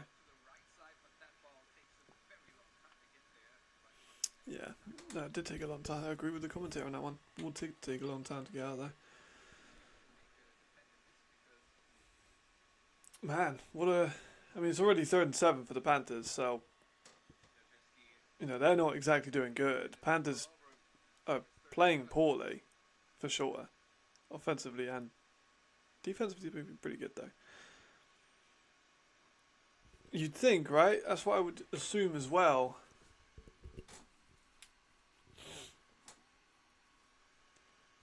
Is Urad though? It's going to go for a shot deep into double coverage, and it's off the hands. Actually, it looked like quite a good throw, but just off the hands of Matt Cole. He did have to extend and stretch out for that one, but tough one. First time we've really seen Urad fucking pull the trigger like a big one. Yeah, that's a catchable ball. It's a catchable ball. Wasn't a bad throw by Urad. Not perfect, but pretty good. So, Frankfurt get the ball back. Very, very quickly after giving it to Wroclaw, they get the ball back. Punts, taking a Panthers bounce. About the 35-yard line.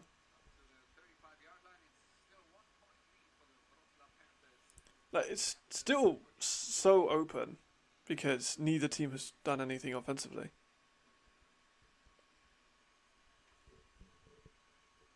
Yeah, just trying to replay that pass. Yeah, it was in the hands of Cole. He just couldn't reel it in. Right. They need to get Luke and just say, calm the fuck down. You have these short and intermediate passes with Castle and with Lenhart that are wide open. These drags and these digs are really, really open for Frankfurt. Here we go, just a hitch out to Markel for a 12, 13-yard gain. They don't need to be throwing these deep bombs. They've got so much time left in this game to not throw deep bombs.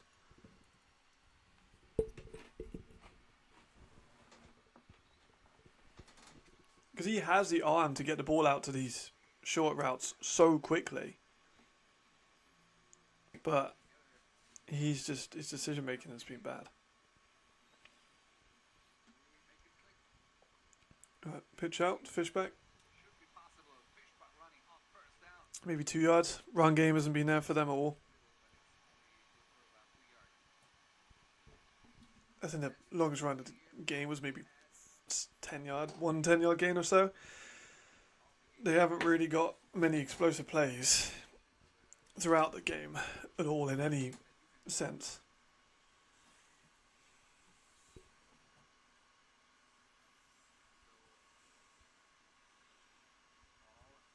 Second and 7, short intermediate. Lenhard drops the ball, but he was open. Bad drop. But it looks like they've told Luke to reel it in. It looks like they've said, right, stop fucking throwing the ball deep. Just please stop throwing the ball deep. You're going to lose us again. Just pick the team apart, which they can do.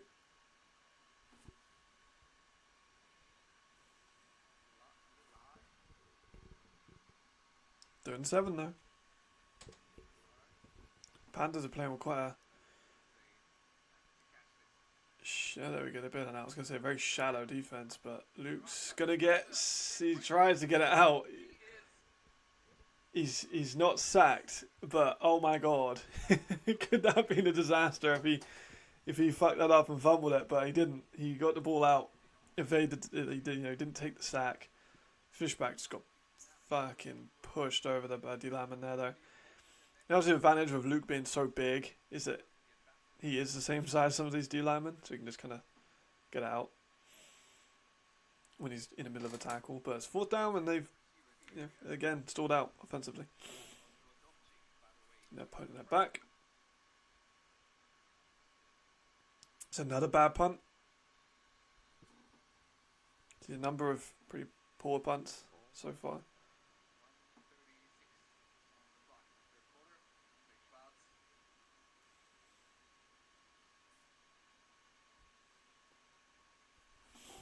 Very much focusing on Schwartz here. I think kicking overall though, like even the punting has not been great in the league. So Wroclaw, another very quick, like they have the ball, then we have the ball, then they have the ball, then we have the ball. Within what, 4 minutes we've had 4 possessions. Urab immediately under pressure, gets drilled by Josiah.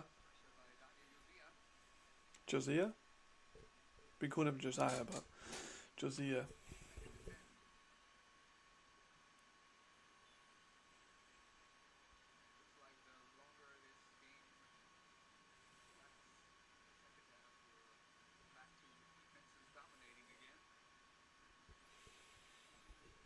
Alright. Defensively, they can kind of be quite proud of what they're doing. Both teams. Frankfurt have been able to stop the run better than I thought they would. You know, I've been quite critical of their run defense and the size of the team in certain positions all year. But they have done pretty good in that regard today.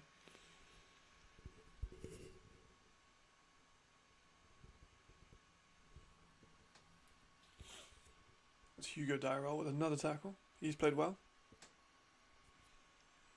He signed off with the Dragons. So he was with the Dragons last year for like the preseason, and then he went to Dresden. I'm not sure if he got injured or cut, or maybe they switched him out. We ended the season at Dresden.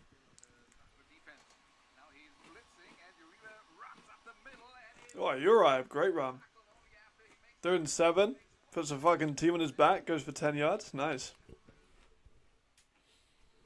That might end the 3rd quarter. You get like a 40-second play clock, and then we've got 30 seconds left. Looks like they might try. Yeah, they're going to try and get another play off. Oh, it's not 40 seconds. It's less than that. So you got 3 seconds left, even if they didn't take it. So they're going to take the extra play. It's going to be a handoff. Oh no, it's a fucking read option. It got me there. Play action. Turn into a read option by Urab. Flags on the play. While they do the switch, I'll go and up here in the Surge game, see how they're doing. It was 20, was it at halftime? 27-9, I'm pretty sure it was at halftime when I checked back.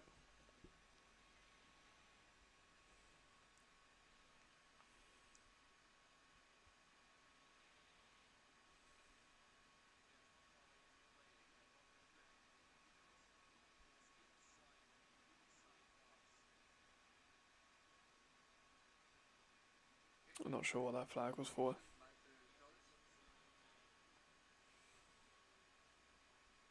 No idea what that flag was for, to be completely honest. Oh, a legal block.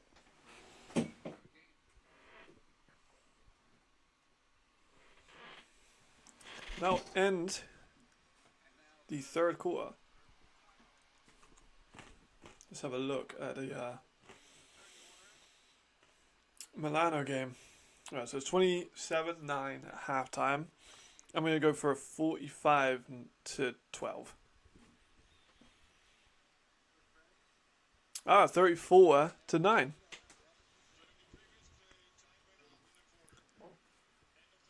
Oh, the teams are like exactly the same point. That's actually quite cool. Like they've literally just ended the quarter exactly the same time. So both end into the fourth.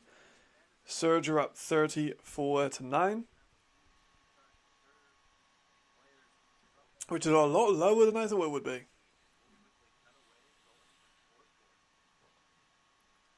I don't even think a lot of people thought that Milan would score. I didn't. Let's go back to our game. It's a long change quarter.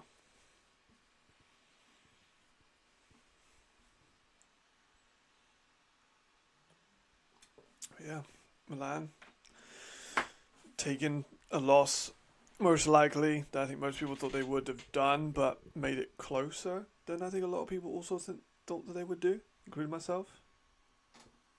I mean, I favoured the Surge by 50. So, I think someone else, I can't remember who it was, I think someone else favoured them by 70. Not sure if it was Nathan or Alex or Jamal or Nick or who it was, but I know someone favoured them by 70. Or Elaf or PD, it might have been Olaf. I think he favoured them by 70. Which, honestly, not a bad call. Not a bad call. But Panthers now back on the hole, following the end of the third quarter. I mean, one of these teams has got to perform in the fourth, right? Surely. Neither of them performed in the third, second, or first, with very few exceptions of maybe 2 drives. Here's Urab taking a shot in the middle. There's Matt Cole. There's Matt Cole, he's still going. That's a fucking good game. Here we go. Here we go. That's why I said he was going to be one of the good receivers in this league. He looks like he can be, he's fucking rocked as well. Like he looks fucking big. So he could be someone that could take a lot of damage over the middle. He's physical. He's fighting off Buckarum and Darren at the same time. There's another run by David. That's a good 8 yards. Here we go, Panthers. Here we are. They get the chunk play to keep the clock running with the runs. They're going to try and go 2 possessions up. That's what we like to see.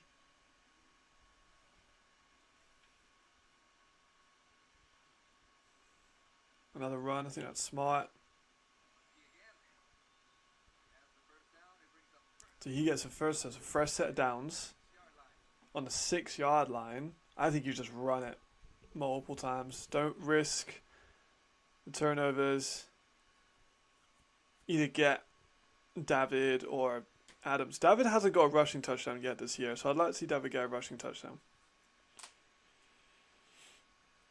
I don't think I'd risk throwing a jump ball to any of the receivers on the outsides because neither of them are like deep threat guys. With the motion and John Cohen, they are going to run it.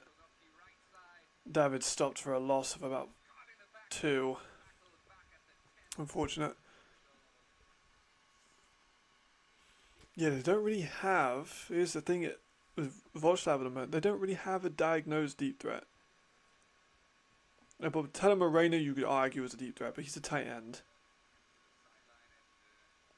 So he can only, he's not fucking going to be catching 70-yard fades very often.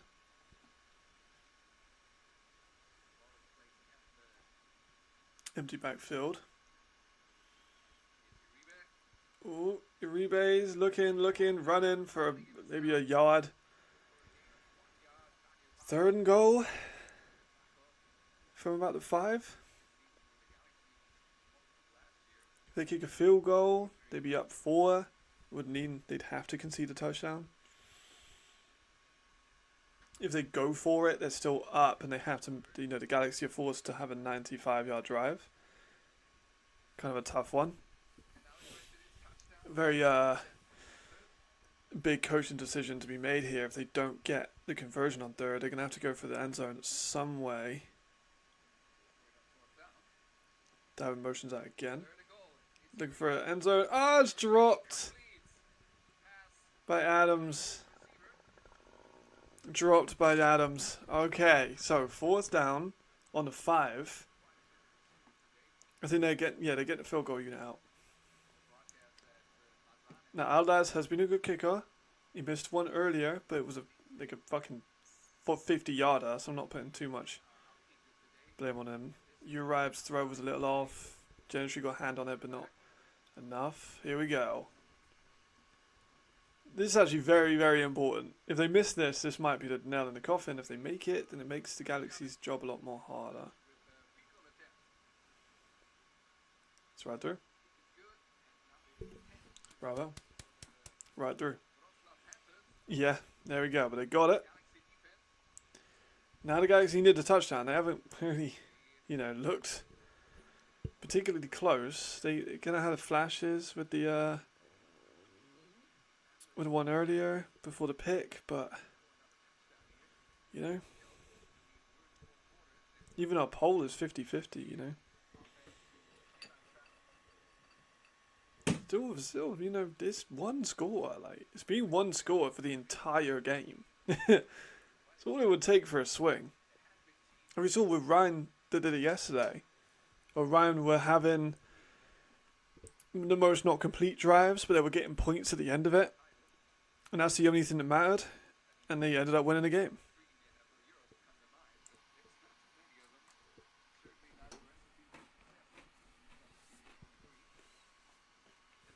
Galaxy cannot afford to be 0-3, man. That would be a disaster. They thought they were going to win a championship. I mean, they could still win a championship, hypothetically. But, yeah, it should have been a touchdown. Would you have gone for that? On their 5, would you have gone for the 4th down? I don't think there's a right or wrong answer with this one. Yeah, so Sandra's there. Sandra's not dressed. Would you have gone for a 4th down and goal on the 5, up 7-6 with the 4th quarter left? I think they made a good choice kicking it. That's probably what I would have done. Fishback for a solid run for about 7. 6 or 7. Good work.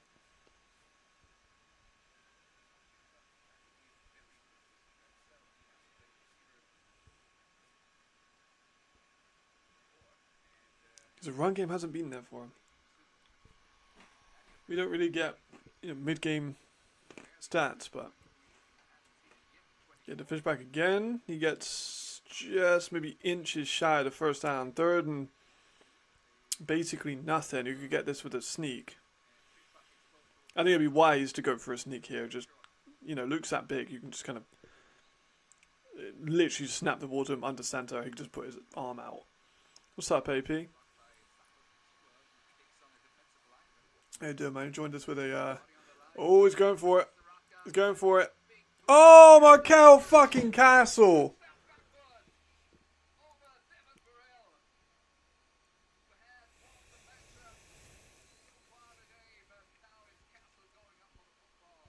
That was pretty cool. That was pretty cool. Damn. Fucking hell. This game in the 4th quarter looks like it might be quite fun. So Luke has gone for a shot again. Markel just mosses Devin Burrell. Keeps his balance. Walks into the end zone. Holy fuck. All right. Yeah, it was. You're right. You're right. Okay, so kicks up, looks fine. Yeah, so they're up 13 now to 10. Markel was just a game changer. Jesus Christ, man. Oh my god. Oh my god. Yeah, well said.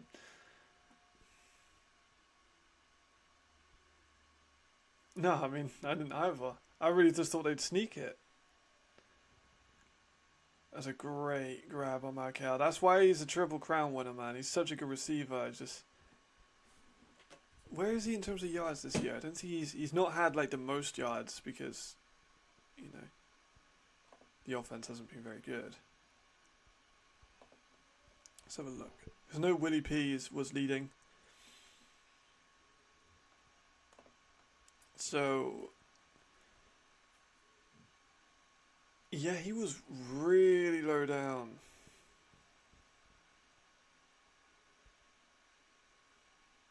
Can't find where he's at, but he wasn't. Yeah, there he is. So he was still top 10. He had 211 yards coming into this, but only one touchdown. There you go. He's having a better game already. Yeah. Yeah, you're right. Devon didn't high point the ball.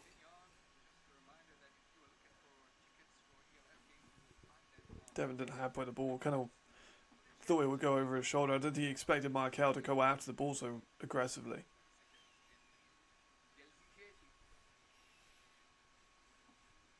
What's with the camo jerseys too in the league? Camo jersey from Vienna, camo jersey from Frankfurt. I wonder if they knew the other team was going to have a camo jersey.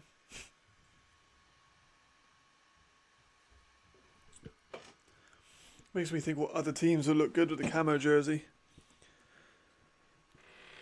Stuttgart could argue have a camo jersey. There's army bases over there, as we know by Marcus. At least, you know, people in the army in Stuttgart.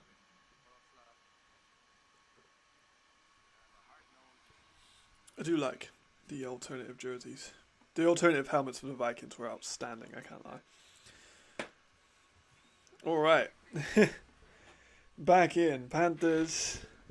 Offense dry. Frankfurt's offense dry, but have just had that fucking huge play.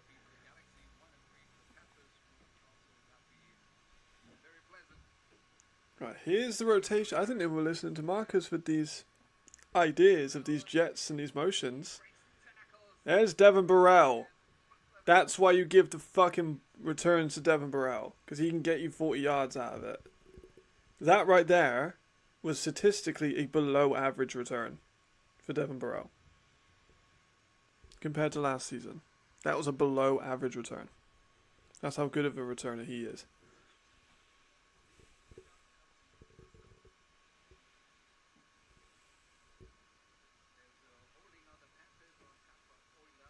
Okay, I'll let him go. He's ferocious for it.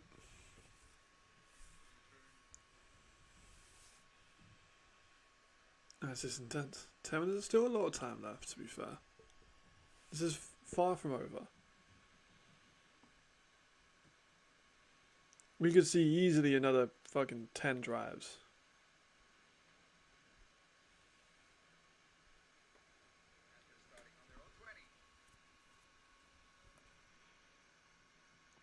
Oh, look at that. Massive offensive line. Like, hole there that opened up for David. Easy run for him. Good gain. Look at a push there. Doesn't get touched for about 5 yards.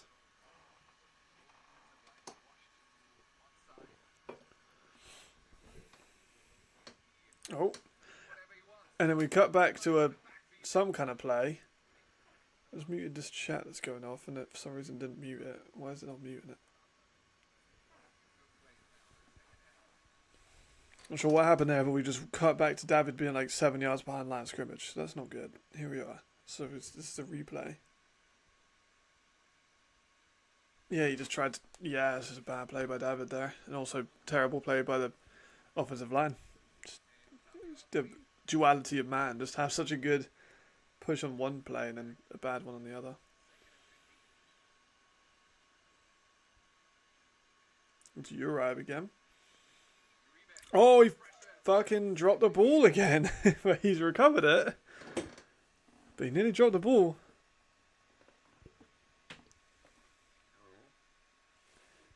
This game has been such a mess offensively, man. It really has.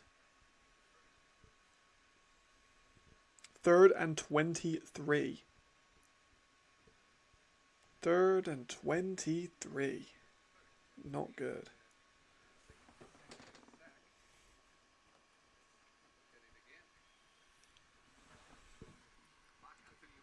Yeah, he got fucking drilled. Shot's going to be incoming here, surely. How are they going to run it on 3rd and 23? They didn't even want to try it. I'm not sure if I agree with that move. I think an arm punt kind of situation would have been fine there. You know, at least try and go for it. They're just burning more. Yeah, I don't get the run there at all. You know, you're just burning more of the clock off. You're going to punt the ball off. It doesn't get you better field position. At least try and go for an arm punt. That's what I would have done. Me. Not a coach. But I would have done it anyway. Punts up and poor. Oh, it takes a very favourable Panthers bounce and it ends up being a pretty bad punt, but better than it could have been.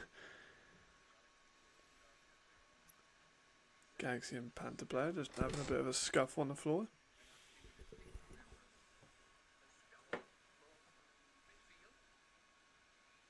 Yeah, neither team really coming out and doing much, to be honest.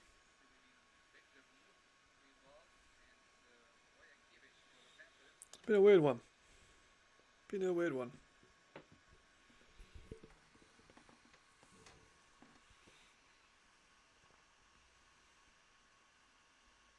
8 minutes, 7 seconds left.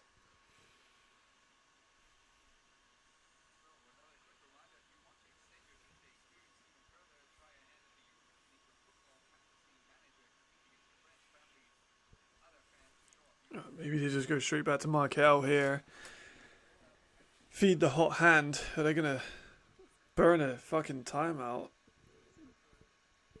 I said yesterday about the time management's been better from teams near left. But it's still instances where teams have to burn. You know, they've just come on the field. They're already having mistakes in communication. It's not great.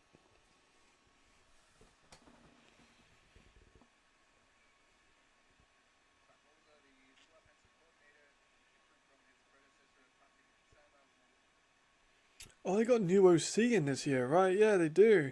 Just reminded me then when a commentator said about it. I mean, I think he's somewhere thinking that he should still have this position. Yeah, here we go. Back after the timeout. Markel in motion over to the right side. Another deep ball to Markel. Nothing that time. Well defended. But they just seem to be going deep shots again. I think I said at the start of the year that Frankfurt can't let themselves become too much like Milan, where it's just, let's just fucking throw it deep 100 times a game. I hope that's not what we see, because that's boring. But I guess we'll find out.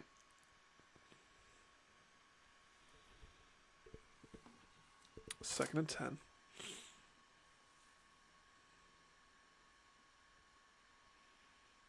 Bit of pressure, he's going to roll out.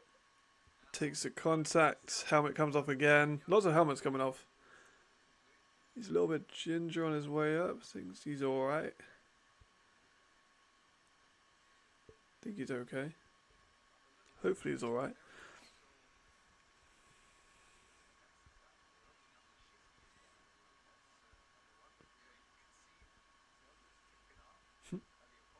Even his headband came off. 3rd and 5.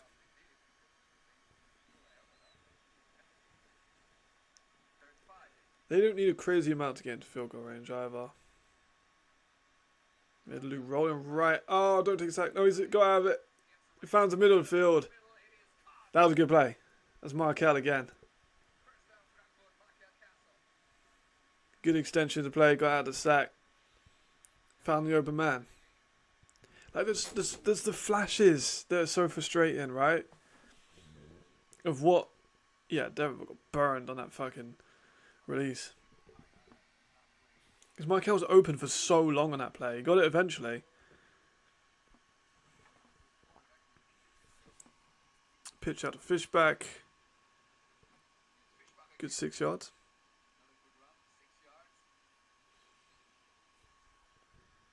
There's just those instances where the offense will be able to find these short and intermediate passes to success. And there's others who are just like, yeah, I'm just going to throw it deep into double coverage. Or like, you know, the underthrows or the run game that doesn't really get started. You know, there's quite a lot. Fishback again with a toss. Goes for -3. Another tough 3rd down here.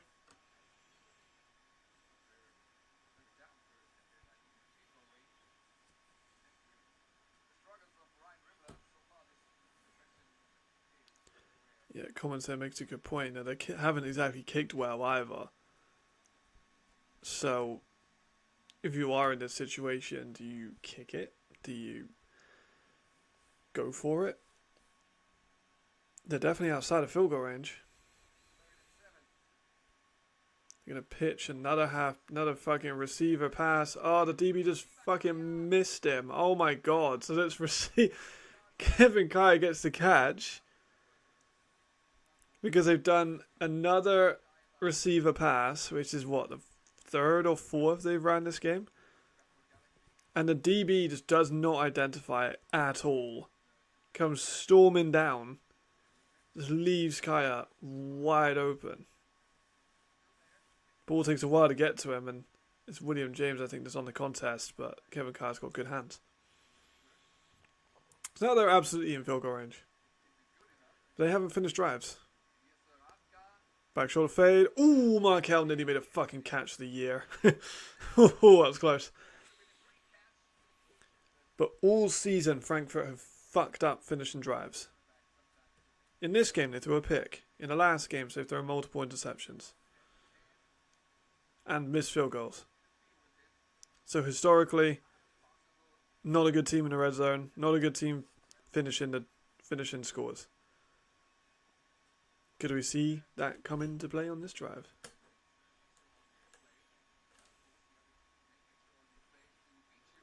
Short play. Another, yeah, smart. That's Nico Straumann again. I like him getting used more. I think they're going to have to just run this. They could take some serious time off the clock here. Because they've got another 1st down, or if it's not 1st down, it's the 2nd and inches. So they could run the ball, take some time off, get a touchdown, and then they'll be up two possessions. This seems like this should be a fucking easy win. But Soraka throws out the back of the end zone. Run the ball. Run the ball. You've got 4 minutes left. You can take so much of that time off, and then worst comes to worst, you kick a field goal. Like if they could be on 2nd down now with 3.5 minutes left. They could run it again. 3rd down, 3 minutes. Like they could take the time off the clock and score a touchdown with this run. The run's had 4 or 5 yard gains as of lately. They're passing it again. Another incomplete pass. Why are they passing the ball? Why are they passing the ball?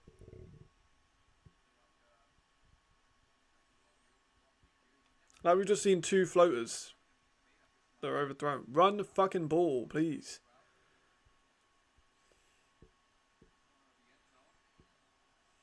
Surely now they've got to run the ball. 3rd and goal on a 4-yard line. They're passing it again. Is it complete? Alright, they scored a touchdown.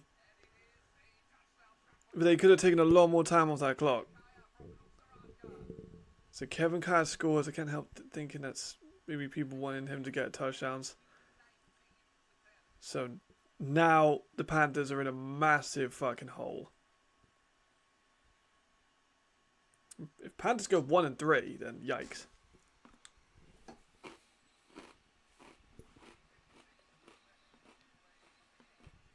They finally got the touchdown.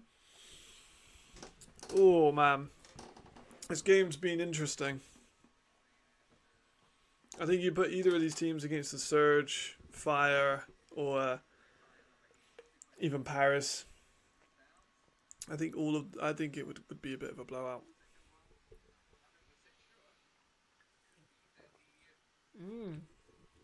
They're looking at the ref. The ref's looking at the. I mean, it looks like it was fine to me. I don't think they're going to call that back. It looks fine to me.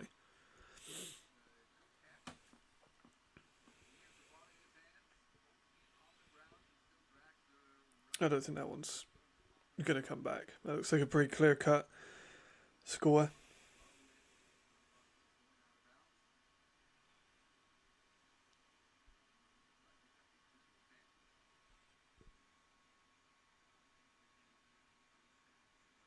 Yeah, touchdown. Yeah, makes sense.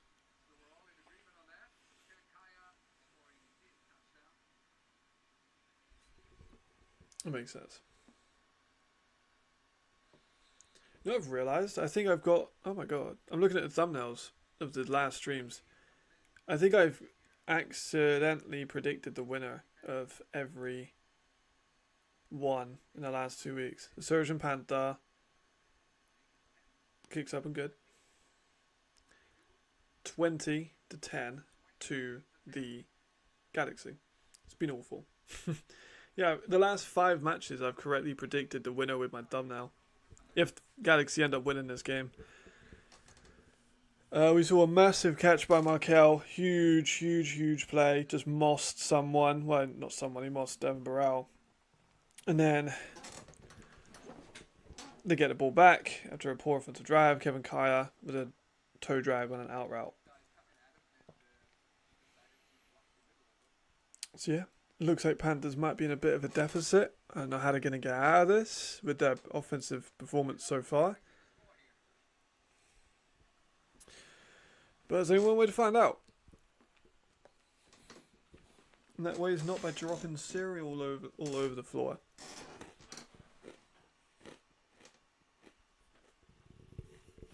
Let's see how they come out with this one. You check the Euro scores too.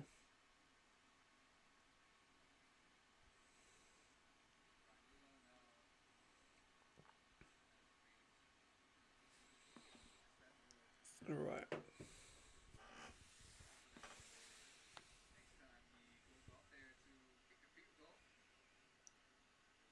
Yeah, don't return that. There we go. I do still think the Galaxy could have ran that red zone offense a lot better.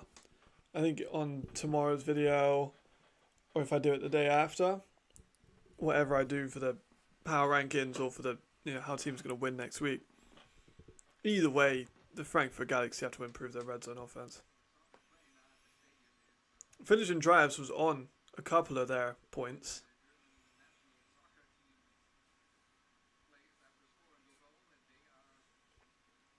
I said about that finishing drives before. It's the same instances. Uriah over the top too much. As I said earlier, they lack a deep threat. Instances like this, you need a guy who can take a jump ball and really, make a big play. I'm not sure if they have that available to them.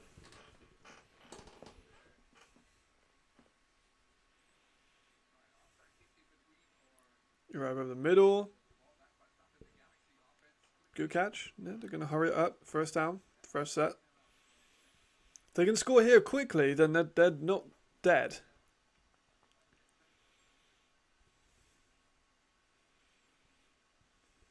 It's been another quick game, this one. Surprisingly quick. Urab throwing. Picked off. Done. They're done. They're done. They're done. They're done. They shouldn't have fucking released Stephen Duncan. Nico Lester has fumbled the ball on the 1, but then recovered it in the end zone.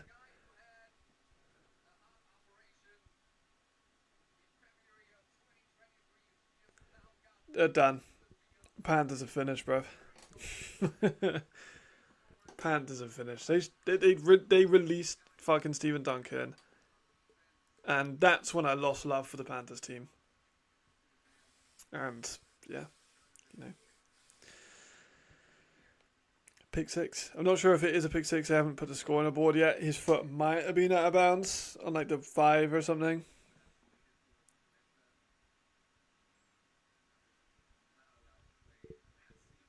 Yeah, no, it's not a pick 6. They're gonna call it downed.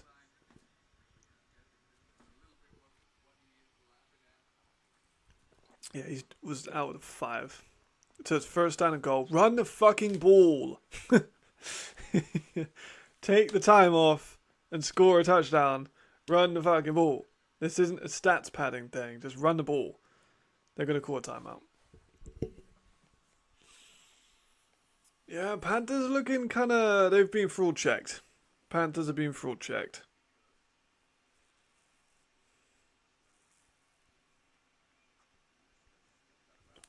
Yeah, they're gonna tumble on the power rankings. Let me have a look where they were on my last one. So I'll check on the ELF Live because they have nice graphics on the ELF Live. Is the pick? Yeah, he just looks over the middle. The pass is just poor. Nico Lester jumps in front of it. Simple as that.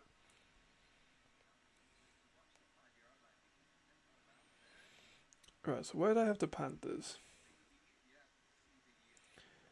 So I had the Panthers at 7. And Nick had him at 10. I think Nick was definitely more spot on with that one. So I had the Panthers above Frankfurt. That'll obviously change following this one. But I'm still not convinced with Frankfurt. They're not going to move much. They might move one up. I'm still not convinced with Frankfurt at all. Run the ball. There we go. They finally run the ball in the red zone.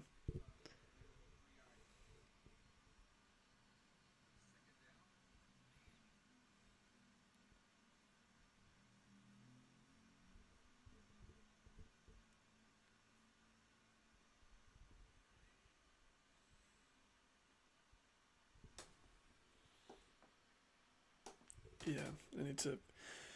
Yeah, man, Panthers. They're not. That's a 1-3. After being a potential favourite, or at least to be competitive. Another run, stopped just behind the line.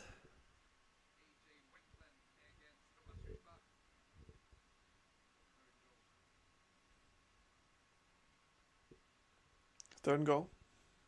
But, they're going to get a score here. Either going to get a run in or they're going to kick a field goal or, Luke will pass the ball then maybe. But he's not great when it comes to these short scenarios.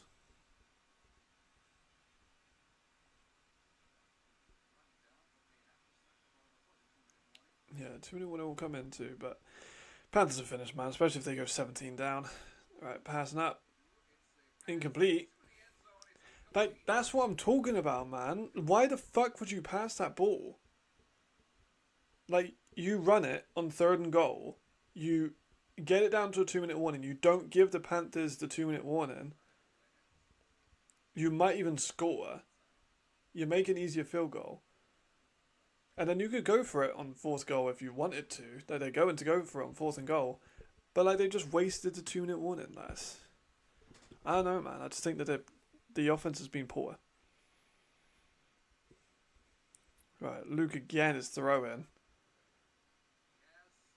And I think it's complete, but it's 4th and goal and he was down at the 1. There's a flag on the play anyway. Michael looks like he's hurt himself.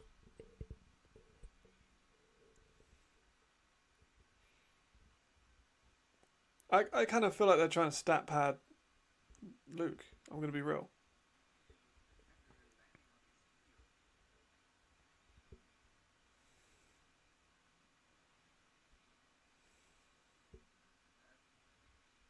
But if he's down at the...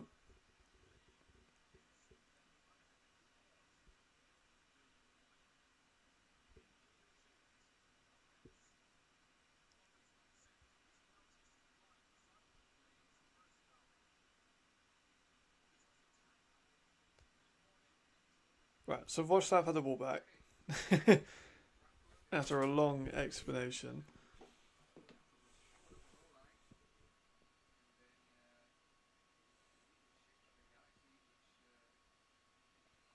Yeah, it's... no, man. It's just like... The offense is just bad, man. I'm not gonna lie. Why so many Scottish people? That's kind of dope there. The Scottish German, you know, they're probably in there for the Euros. Some Scottish people pulled up to a game. That's pretty dope.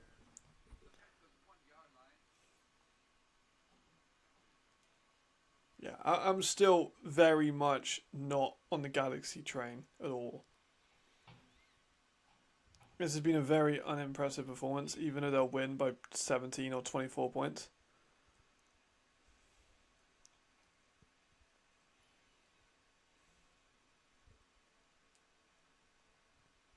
I'm unmoved by the Galaxy.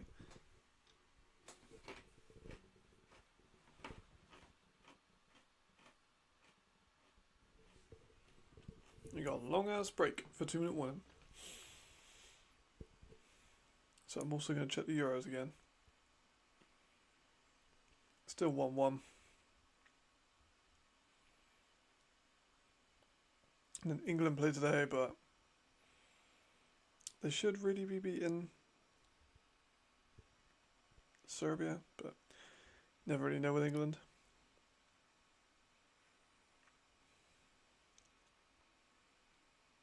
Oh, I should probably check the surge score as well. Let me have a little look.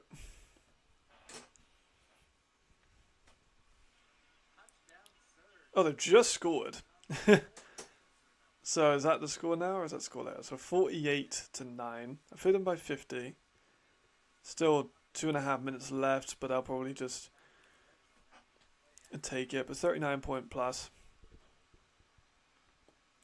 Yeah, it looks like that was the...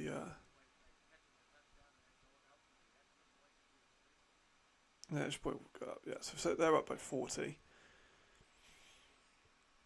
Alright, Panthers back on offense. Throwing immediately nearly a pick. Are the Panthers going to cut Uriah after one game? The Panthers are going for some Raiders-esque vibes, potentially, at the end of this game.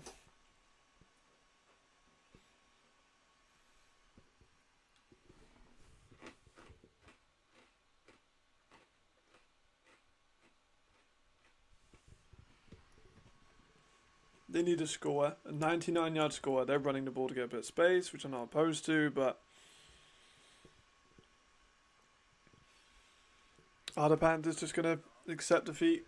It looks like they are. They're not calling timeouts. It's already third down, 3rd and 9. I think they're just going to let the Galaxy have this one, it looks like. Gonna be another run likely here, maybe? Yep, another run. To be fair, he got the first down on that run. That was actually a very impressive run.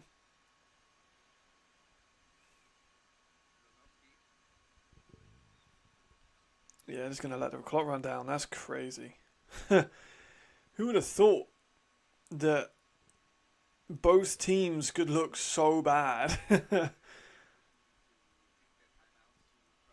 Man, this was disappointing, to be honest. I really expected more from both of these teams.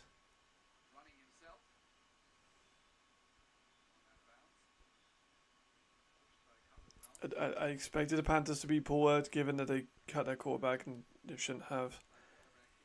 Galaxy have had their struggles well documented. Yeah.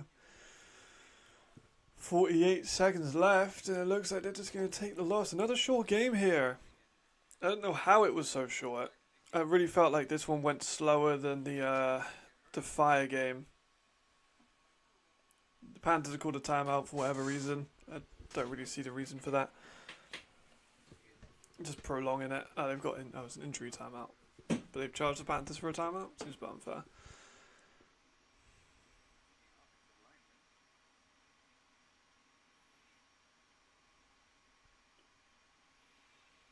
Yeah, this one is going to be a very short stream.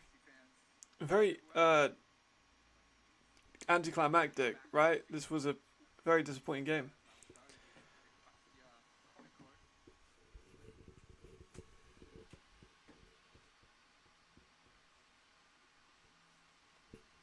I expected a lot more, to be honest. Interesting to see the stats after this too. Just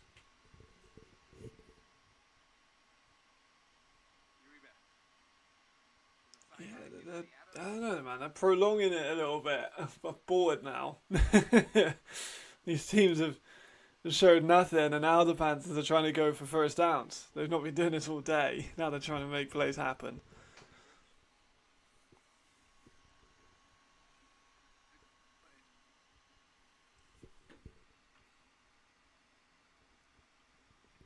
There we go. Right in the middle was good. It's starting to add to the end.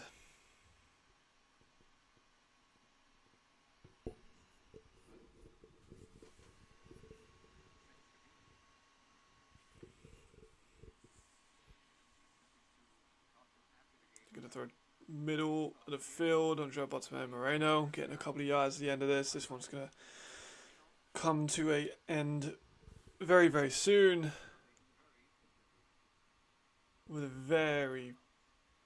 They're calling timeouts. Like, brothers, just let the game die. Like, prolonging the inevitable.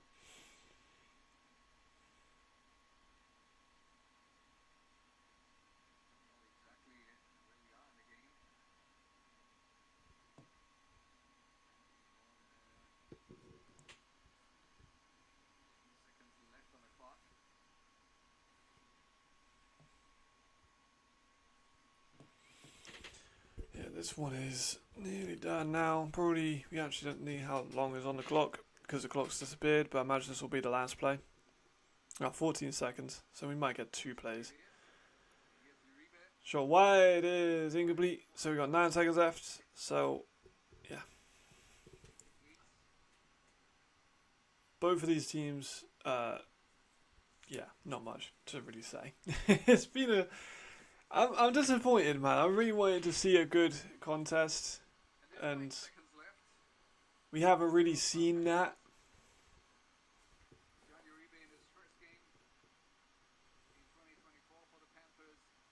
Here's a handoff. That'll be the end of the game. Unless they call a timeout. Please don't call a timeout. There we go. That's the end. Frankfurt Galaxy 20. Wroclaw Panthers 10. Anticlimactic. 2 of the best teams we expected coming into the year. Both kind of put on a bit of a meh performance. But yeah. I'm just here, man. I'm gonna... This just felt kind of like a bit of a... You know.